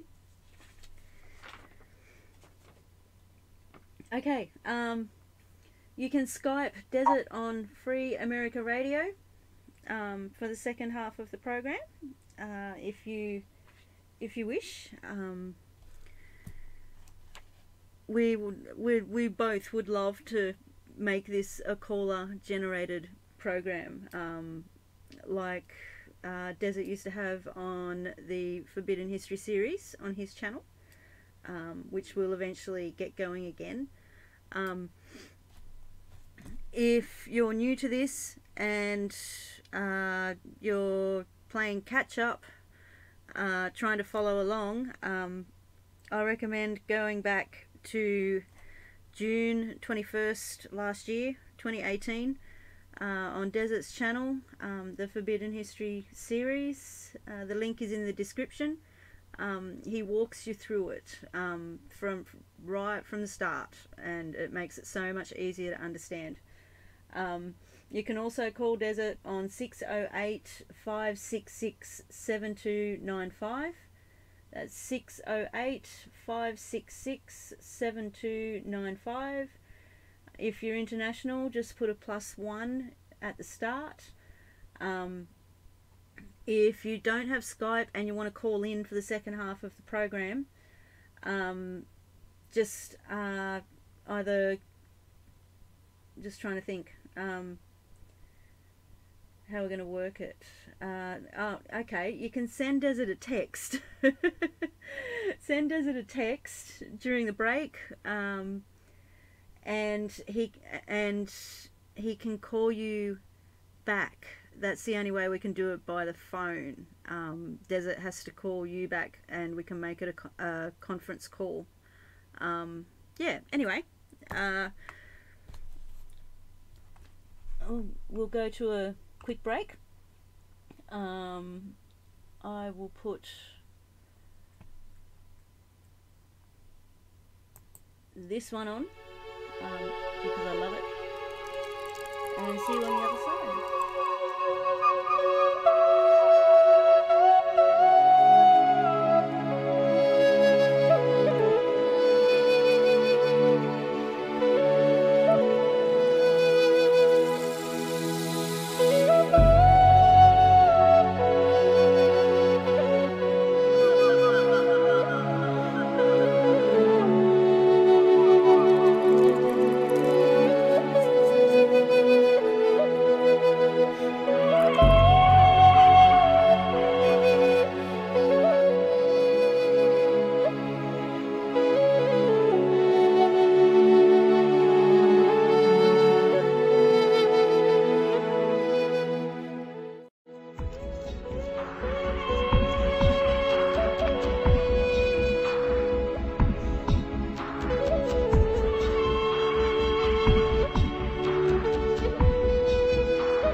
conference. 3, to record the conference. 4,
Okay, welcome back to the Forbidden History Chronicles. I apologise for the delay. I'm blaming the cats and myself. I can't seem to make coffee fast enough yet. Welcome back, Desert. How's it going? Well, it's going. I still have some voice left here, so I'm glad for that. So, any calls out there? I'm chomping at the bit to get a Skype call. Jeez, I can't. I know you are. Yeah. That's all right. That's all right. You were my one caller on my channel, and I was a regular. For it. Yeah, I was a regular. Yeah. You inspired me. Like, thank you. Yeah. We're supposed to do inspire each other. Yeah. Yeah, and I was kind of hoping to encourage others to call in as well. There was a few others, but I think I called the most. Yeah. Okay. All right. So I want to do one example of symbolism before we go, and it's on the cross. So it's really, it is the most universal symbol of the two principles, and thus producing the four directions at the same time. It was a navigation symbol. The cross was a navigation symbol for the warfaring class and the merchants. They were in their day known as the Celtic. The Celtic cross. We see lots of people in Ireland, in particular, with the Celtic cross at the headstone, and that is the ancient navigation symbol. The cross with the circle going around the cross section, with the 0 point at the very middle of the circle, at the very center of the cross, had a nail in it with a string and a plumb bob, and then you point the cross up at the sky. Put the short end, the long end of the longer part of the cross, the tail of it that would normally go into the ground, as in the crucifixion, is what you point up at the sky, and then you look sight down it with your eye at the stars, and then you find out what geographic location you're on the Earth based on the notches on the circle. And so that's how they navigated around the world. That was accurate. That navigation instrument is accurate within 4 nautical miles, which means it is accurate within the horizon. The horizon out on a beach, looking out at the water, would be approximately what you can see before the Earth curves is 4 nautical miles. So it's as accurate as you would need, for navigating around the world, and so that was how it all started. But the cross, of course, represents a sword, and so let's find out what the representation is on this. Okay, so the cross, a universal symbol. And by the way, I do take questions. Free America Radio, all one word. Okay. And thank you for that nice comment, Quantum. I sure appreciate that. I'm a little long-winded today and usually lose my voice at this point, so I'm going to go a little further. And the cross is a universal symbol from the most remote times. It is the cosmic symbol par excellence. It is a world center, and therefore a point of communication between the sun and the earth, the cosmos and the earth, a cosmic access, thus sharing the symbolism of the cosmic tree, mountain, pillar, ladder, and so on. The cross represents the tree of life and the tree of nourishment. Here, it's interesting, it has the word nourishment. I would think it would represent the tree of death. I don't think they wanted to say that. So death is not nourishment. The tree of life and the tree of death. There were only two trees symbolized by sun and moon. The moon is in the darkness, so they didn't want to say death, you see. So I figured somebody as knowledgeable in symbolism as the one who produced this book, is probably an occultist at heart and by nature. So therefore they said the tree of life and the tree of nourishment. But okay. So the tree of life is the sun. Yeah. And the tree of nourishment, then, this nourishment it's talking about, is the moon, and symbolizes actually the tree of death because it has no light of its own. Yeah. It's a reflection of the light. So the nourishment that could be implied here is then the knowledge that we receive while we're in the darkness of this world, while we're coming up to the light. So we are seed of the moon in the beginning of our journey, but we are seed of the sun by virtue of that which is hiding within us, because we all fell from the light. So I'll continue. So it is a symbol. The cross is a symbol of universal archetypal man, capable of infinite and harmonious expansion on both the horizontal and vertical planes. The vertical line is the celestial, spiritual, and intellectual, positive, active, and male, while the horizontal is the earthly, rational, passive, and negative, and female. The whole cross forming the primordial androgyne. It is dualism in nature. of opposites and represents spiritual union and the integration of man's soul in the horizontal vertical aspects necessary to full life, necessary for full life, not to. It is the supreme identity. The cross is the figure of man at full stretch. Also the descent of spirit into matter, as capable of infinite expansion in every direction. It denotes eternal life, not eternal, eternal. The circle is at the bottom of the A. The compass creates a circle and it continues to go around. That is infinity. The Zoro in the A star, Zoroaster. It is also formed by the four rivers of paradise flowing from the root, that's the sun, flowing from the root of life of the tree of life. The river of life split into the four directions. Nobody gets it. You're looking for Eden on earth when the Eden is the atom. The Garden of Atoms is the sun. The pure, the virgin, that's the virgin. The atoms are unadulterated by the lower depths nature of this world, the illusion. The cross comprises the cardinal axis, the quaternary under its dynamic aspects, the quinceanux, the four elements of the world united at the fifth point, the center, where everything intersects. Cosmologically, the upwards and the downwards are the zenith and the nadir. The north-south axis is the solstial axis, and the east-west is the equinoctial axis.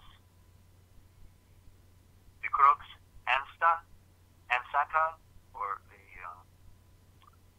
the dark cross, or the Egyptian ankh, combining the male and female symbols, is the union of the sexes, the union of sun and earth, life, immortality, eternal life, life to come, vivification, which comes, and time that is to come, a day without end. Hidden wisdom, the key to the mysteries of life and key knowledge. It is suggested also that as a tree of life, or the oval may have been eternity, and the cross extension in length and breadth. You can see it in 3 dimensions if you look at it correctly. That is from infinity to space. It might also have represented the sun rising over the horizon.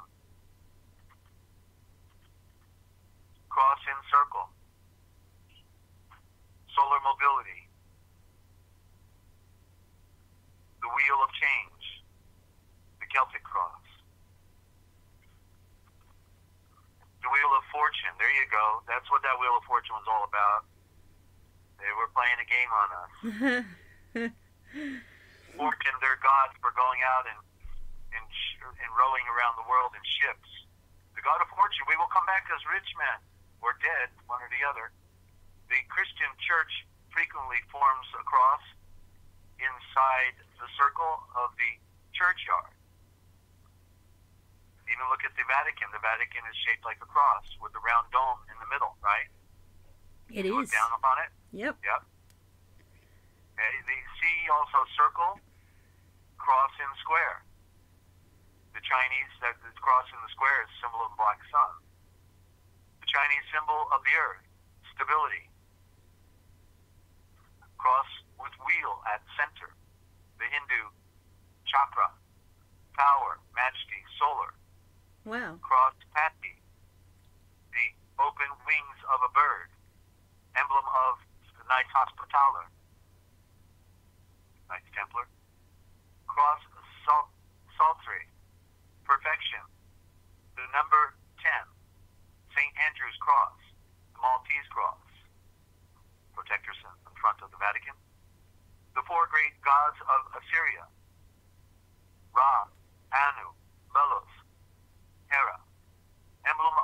Knights of Malta. Rose. It was also the symbol of the German Reichstag as well. Rose Cross. Harmony. The heart, the center. Tau Cross. The Tree of Life. Regeneration. Hidden wisdom. Divine power and rule. Life to come. It is also the hammer of thunder gods. The Avenger. The Grinder. The battle axe of Thor.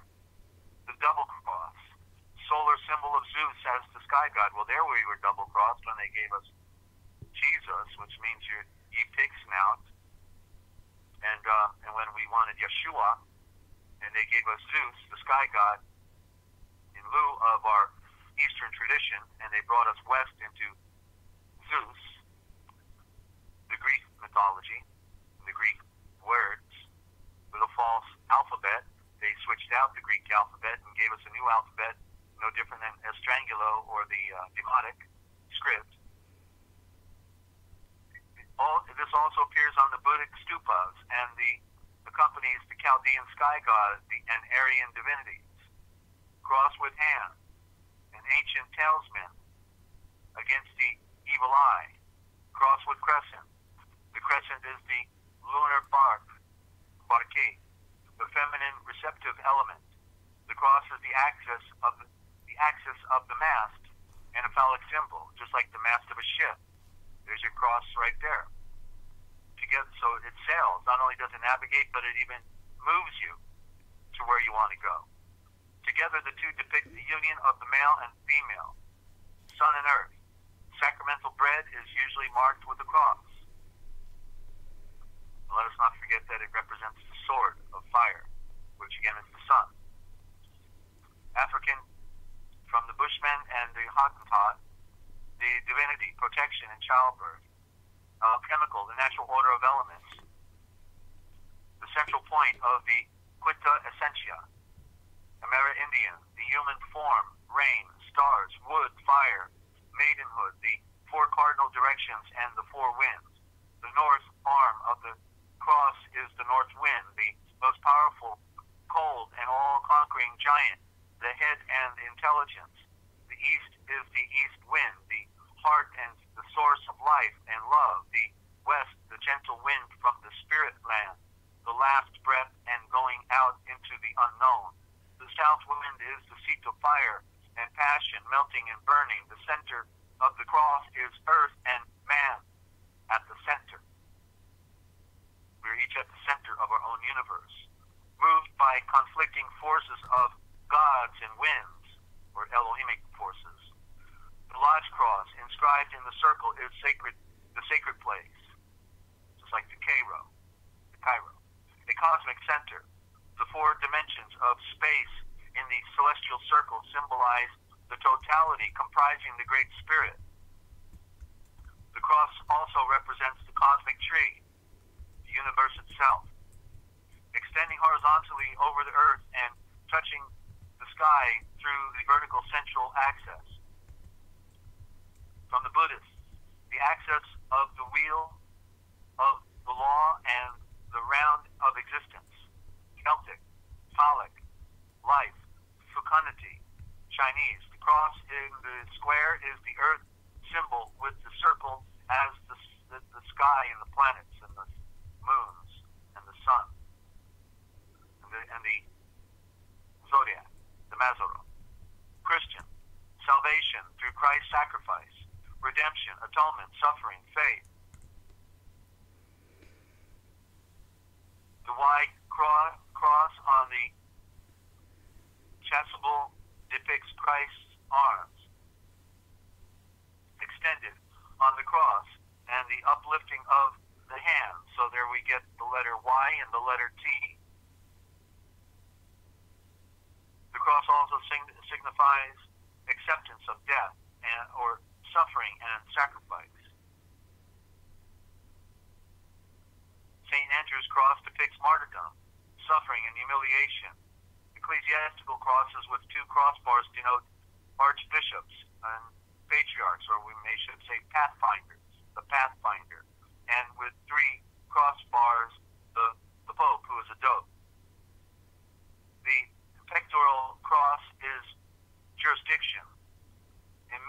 symbolism, the cross of the Moeshiach, Christ, was said to have been made from the wood of the tree of knowledge, the cause of the fall, which thus became the instrument of redemption. Of course, the two trees in the garden were also symbolic of Geva and Adam. The tree is represented as bearing perfect and corrupt fruit, also symbolized by the perfect and corrupt thieves. The one who was perfectly repentant and the other one who still didn't care.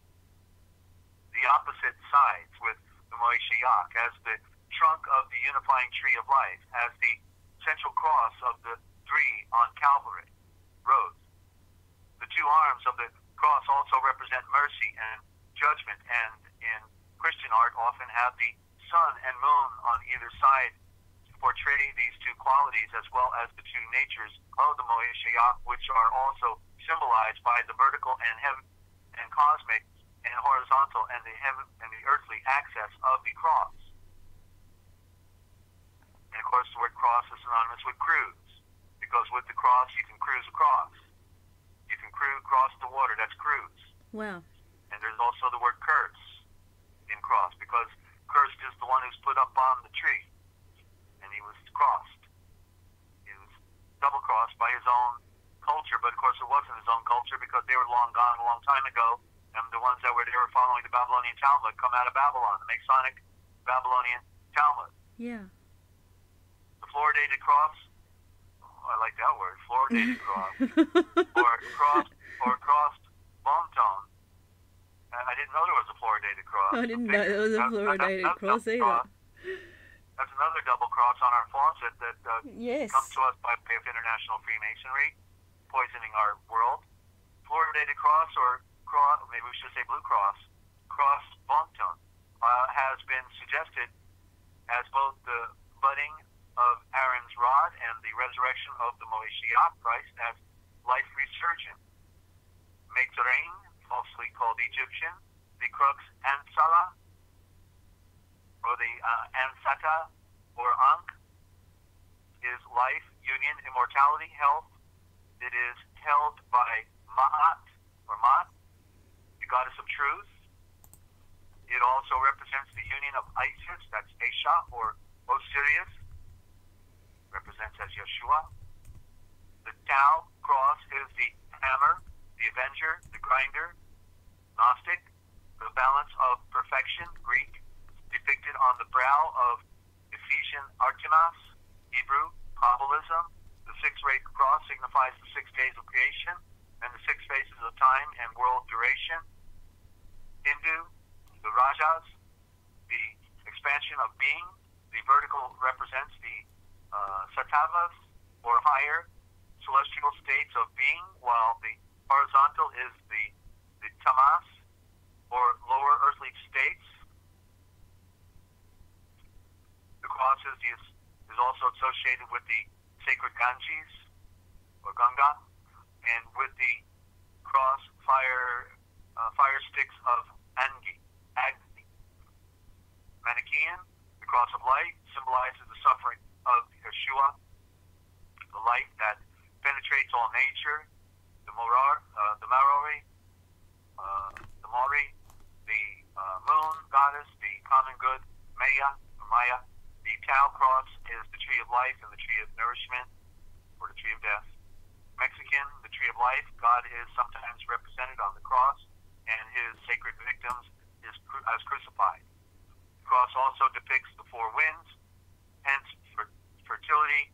It is a symbol of Talak, or Quetzalcoatl. That's the feathered serpent. That's also America. So the cross is symbolic of America, because this is the one crucifying the world now for the Vatican and the unseen hand. The whipping boy, the police state of all the nations. The front, the store. Platonic, the creator splitting the whole world along its entire length into 2 parts and joining them together across one another. Roman. Doom for the malefactor. Scandinavian. And Teutonic, The Tau cross is Thor's hammer and represents thunder, lightning, storm, rain, and fertility, also the power of the storm gods. Sumero-Semitic. In Babylon, the cross with the crescent appears in connection with moon deities. In Assyria, the cross represents the four directions in which the sun shines. And the sun cross was worn as a pendant by the aristocracy. In Phoenicia, the cross denotes life and health. In Chaldea, the six-rayed cross depicts the 6 days of creation and the 6 phases of time and of world duration. And then we have crossroads. That's a real short one. Crossroads, choice. We're all at the crossroads, always at the crossroads. Choice, but also the union of opposites. The meeting place of time and space. A magic, but also dangerous. A dangerous place where witches and demons meet. Woo. What demons? Those are the dark natures. Those are the things that are affecting us every day in our mind. Burials of suicides, vampires, and felons at crossroads. Wow. They're buried there to ensure their confusion of the ways and prevented their return to haunt the living. So there's some superstition that they used to do to bury the wicked at the crossroads, Yeah. so they wouldn't know which way to go. That's all superstition, of course. Sacred to Hecate, dogs were sacrificed to her at crossroads, associated with Ganesha and Janus. So associated with the sun, Ganesha is the sun, the garden of the royal eye. That's the sun, and in India we see it as the elephant, but the elephant is big, and there's nothing bigger than an elephant. There's nothing bigger than the sun. And so there you go, is a little bit on symbolism, Ninja, and hope everybody appreciated the most powerful symbol in our universe, of course, the sun, and what that is all about. Back to you. Okay. I saw so much when you were talking about the crosses then. Like I know the crosses are everywhere. I see them in the sky. So yeah, don't get me started on that. Jet says that a black sun emblem was on the backpack of the shooter in New Zealand. Yeah, and there was signs and symbols all over the rifle, in white, all over the rifle. And was that the same incident you were talking about, Ninja? Was that the same incident? Yes. So it happened in New Zealand, not in Australia. It happened in Christchurch, New Zealand, but apparently he grew up in Grafton, which is north of me. In Christchurch. Yeah, right? yeah. It happened in Christchurch. Yeah, everything happens in Christchurch in New Zealand. Yeah. It does. It does. Yeah, it's a psyop. Sure. Yeah, and yeah, there was so lots of symbolism associated with this guy, and yeah, also ties with China, and we've spoken about China, yeah, before on previous streams. Yeah, with the cross. And Quantum says the symbols were the runic symbols and the Isis signs. So see, there you go. So as Confucius said, signs and symbols rule the world. Yep. And when we look immediately on the surface of all these symbols, Christchurch and then the backpack and the black sun and all these things, we can see that it is clearly orchestrated by the ones who wage all revolutions, the Freemasonic order, a la the Jewish Kabbalism, and the Jesuit order, and banking, and the Vatican, and the unseen hand, all rolled into one. Just business as usual on planet Earth. Yeah. Just adding to that as well, I still want to bring up a couple of cross things, but just adding to that as well, how I mentioned before that at first when I saw the footage, I thought it was real. I thought they were doing real false flags now, if you know what I mean. And then realised it was all being faked. I just wanted to add to that. I can see how how the mind control and the dumbing down is so multi-layered, because of the struggle that I've had lately. It is clear to me that it's targeting related, and I've been under a lot of stress, and I've mentioned to you that my mind isn't functioning as well at the moment, and I'm not feeling like myself. And I think if I was if I had the energy and I was not stressed and worn down, I would have looked at that footage and gone, yeah, it's fake straight away. But I can see how people can become blind just from stress and all the fear that they create. And yeah, anyway, so yeah, I just wanted to add to that. And with the crosses, the word, I can't pronounce it. I can't pronounce it very well. The word crux, the Aussie accent doesn't make it sound very good. The Southern Cross in my sky, CRUX. Yeah, I'm just questioning that word. Is that just another word for cross? Well, they call it the Southern Cross, right? Yeah. Yeah. So the X may be hiding a certain part of the word that we don't see, and so it could be the crux. Like, in other words, the first thing that comes to mind is crux, vortex. Yeah. It is center, right? Vortex means the center, and so the Southern Cross used to be visible in the ancient time in the northern hemisphere until it went over the horizon. It went so far down, so it became a mythological story about the Southern Cross. And so it went down. So just like, in other words, the first Aryans that came on the scene and had the story of creation and of the one who would come at the end of time would point, while in the northern hemisphere, to the Southern Cross, but it was right on the horizon. And so within the next couple thousand years before the flood, the period before the flood, then it disappeared over the horizon. So it became a mythology, just a part of their mythology of the story about how at the end of time one would come and give his life for mankind and be nailed to the cross, to the tree. So the story symbol hid itself, and it went to the further down into the southern hemisphere where you see it today. We don't, and so it is the missing element within the storyline in the stars. I'm now reading Bullinger, The Witness of the Stars, because I now know I've got to read it because there's too much there. That's the first book. That's the first story. And so that's where, well, the Aryans are claiming that they come from Orion. That's part of their deceiving everybody. So yeah.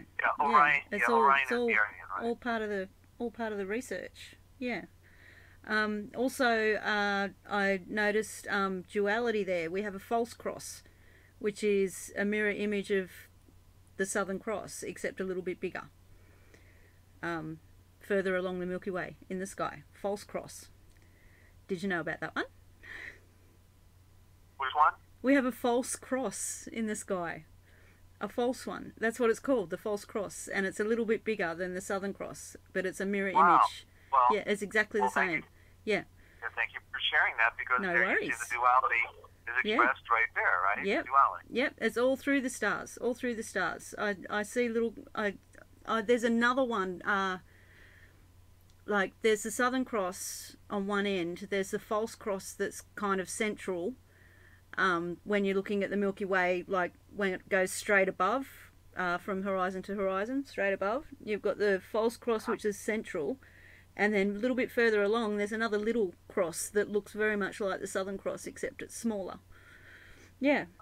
It just, the sky is on repeat. Yeah, when you look at it for long enough. Also, when you said crossfire, I can't remember what you were referring to, but you said crossfire. It made me think of, because New Zealand things in my head, made me think of guns and death. Crossfire. Yeah. Sure. Yeah. And one more. I thought I heard you say the words, I could be wrong. I thought I heard you say the words Luna Park. We have a Luna Park in Sydney. Like a Luna Park. Yeah. It's under the Sydney Harbour Bridge. Yeah. Yeah, we could call it Lucifer's Park then. Yeah. That's what It's got a big clown face on the entrance. That's the entrance. You walk through the mouth of the clown. Yeah. A clown? You walk through the mouth of a clown? You do walk through the mouth of a clown. Yes. Jeez, yeah. Yeah. Well, they are clowns, aren't they? All of them. They're a big joke. Yeah. Well. I'm just seeing like everything we talk about desert. I'm just like, it's right there in front of me, and I'm just seeing so many little things that are in our face and things that never used to, like, that I've just accepted all my life. Like Luna Park has been there all my life, and it's like, wow. Yeah. Yeah. Yeah, well, along with Crossfire, we could add, in India, because it's interesting, so when, with the bombers, what the bombers that flew like over Europe or Japan, in particular, of course, the U.S., we talk about bombers, so we can think of the U.S., had their giant air fleets come over and bomb, Germany and all that. And of course, I guess the Germans had their bombers. I'm more, clearly can remember the B-2 bomber, or yeah, I remember B-2. World War II. I don't remember what they call them now. But anyway, so what do you call it? When you open up the doors to do the bombing, what do you call the doors? The doors. What do they call it? All right. Well, I can't remember. Does it? Bombay. Open the Bombay doors. Well, there's Bombay, wow. India, right? Oh wow. Bombay. Yeah. And then to show the Hinduism is behind all this, I'm pointing this out. Yeah. So when you're in a battlefield, what do they call it when you're fighting each other? What do they call it? First letter C. When what? When you're fighting on the battlefield, you're doing, and you meet your opponent. They call it hand to hand. I don't know, Desert. I'm not good with war stuff. Combat. Okay. And there's a town called Combat in India. Okay. Yeah. So when we talk about these words that we're using, just like another one is ammo. Yeah. Well, ammo comes from amore. That means love. Oh. So they're giving him all the love they can get. Let's give him some love, boys. Yeah, let's give me some more ammo. I want to give him some more love. Wow. You also made me think of the bomb cyclone that the US just had. Bomb cyclone. Soldiers. Soul dyers. Okay, the soul is dying. Soul dyers. Soldiers. Wow. It's just they got the V. The V represents the Virgin. Well, it looks to me like Virgin is a whore on the stripes of all the military, right? You can put it on the Bradley tank. They put a V on the tanks. You see the V everywhere, and it's a symbol of virginity, but yet she looks like a whore. Yeah. Yeah. Waging war on mankind. War against mankind. We're the enemy. They're waging war on us.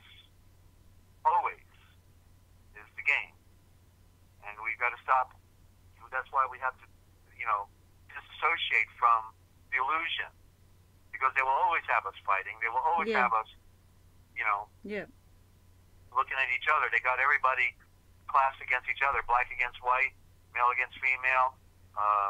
Distractions. Religion against religion. Yeah, right? distractions everywhere. Everything's divided. Yeah. Everything's divided. Okay, when we get back to the one, then there is no division. It is simply knowing the truth. And that there's a game being played on planet Earth, and we don't want to be a part of the game anymore. Okay, to give it our attention, this illusion of this false political state is like watching cartoons. You're actually going to watch cartoons and then wonder, Gee, I hope Mickey Mouse marries Minnie Mouse. She's so cute. Do you think Mickey and Minnie will get married this year? I don't know. That's what we're talking about. We talk about the politics because it's a staged event. That's why they call war theater. Yeah. Yeah. It's a stage. Yeah. And they got us entertained and divide, and you wasting our time watching it, trying to figure it out. I like to figure it out, but I don't give it hardly any of my time now because there's no time left. And the only time left now is to go inward and to seek your eternal pure state within the light and transcend this world and show somebody else the way out. That's it. Not the way in. I mean, from the standpoint of wanting to be on this planet, but the way out is the thing to be focused on. Whatever you are focused on, that's what you become conscious of. So if you want to be conscious on all the violence continually and all the delusions, just keep watching it. Because you can watch it till you go to the grave, and it will not save you. Thank you. That was well said. That's why I wanted to make a point at the start that I was going to mention the shooting, but only once, like only on this stream and not again, because I don't want to be distracted, and the distractions are getting worse, and there's more and more and more of them, and yeah, so I like to bring things to people's attention so that they can see the lies, but from experience, like from experience, from our conversations, that I do let myself get distracted and start veering off. Yeah. I know when I'm doing it though. I'm aware that I'm doing it, and it's really hard. It's really hard. Like, it's really hard to not go with it. It is just because of the way this world is. So thank you, because you've been nudging me gently back. Yeah, a lot. So thank you. I appreciate it. You know what you can get at the deli, right? At the deli? Yeah. You know about the deli? I don't know about the deli. What about the deli? Well, you can get anything you want at the deli, right? That's a delicatessen. Yeah. And of course, then you go to Delhi, India, and they're the new Delhi, right? And so they're telling you they create it all. They bring it all on the table from New Delhi. That's the ancient haunt of the Aryan that have been running the world secretly. The Aryans are still there. They still look like a minority. That's why they arranged it. But this is where they base their control of the world from, at least in the early millenniums. Now they're spread out, of course, in Switzerland, Rome, Tibet, Burma, India.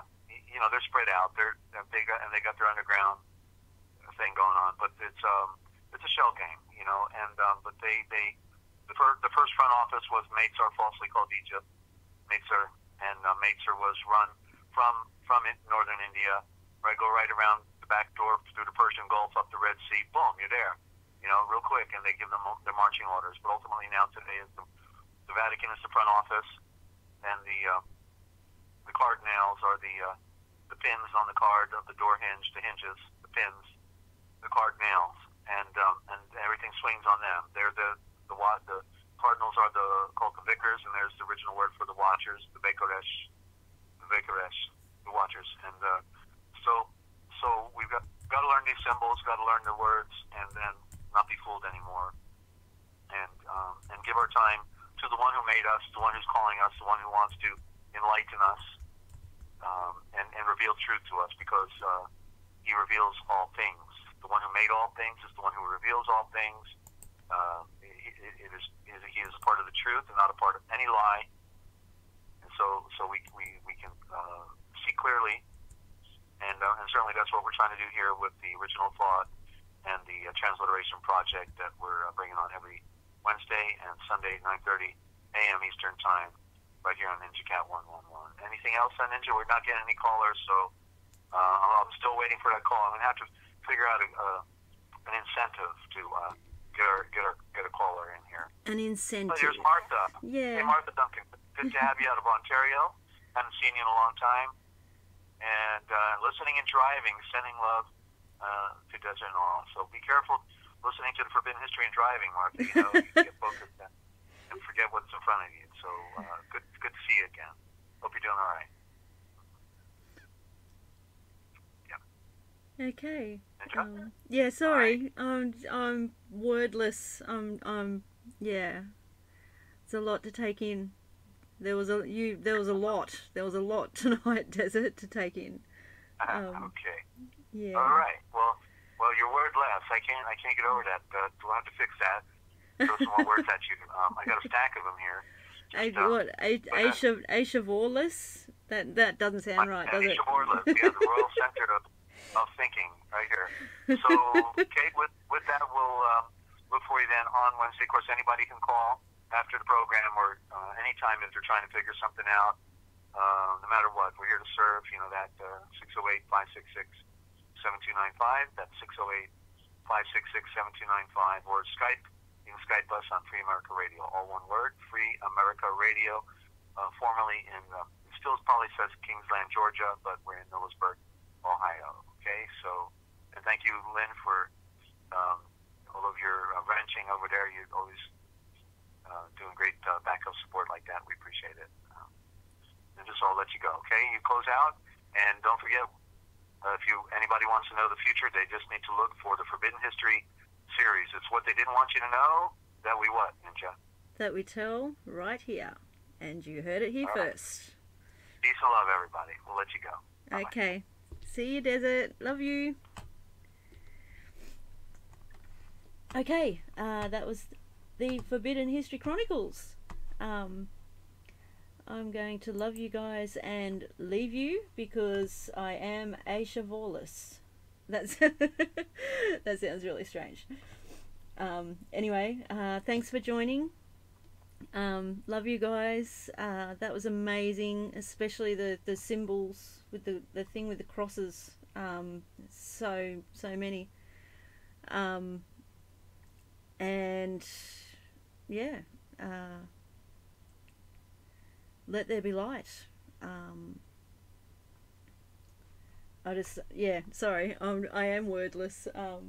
I really appreciate you guys being here. So thanks, Lynn and Love, moderators. You do a fantastic job.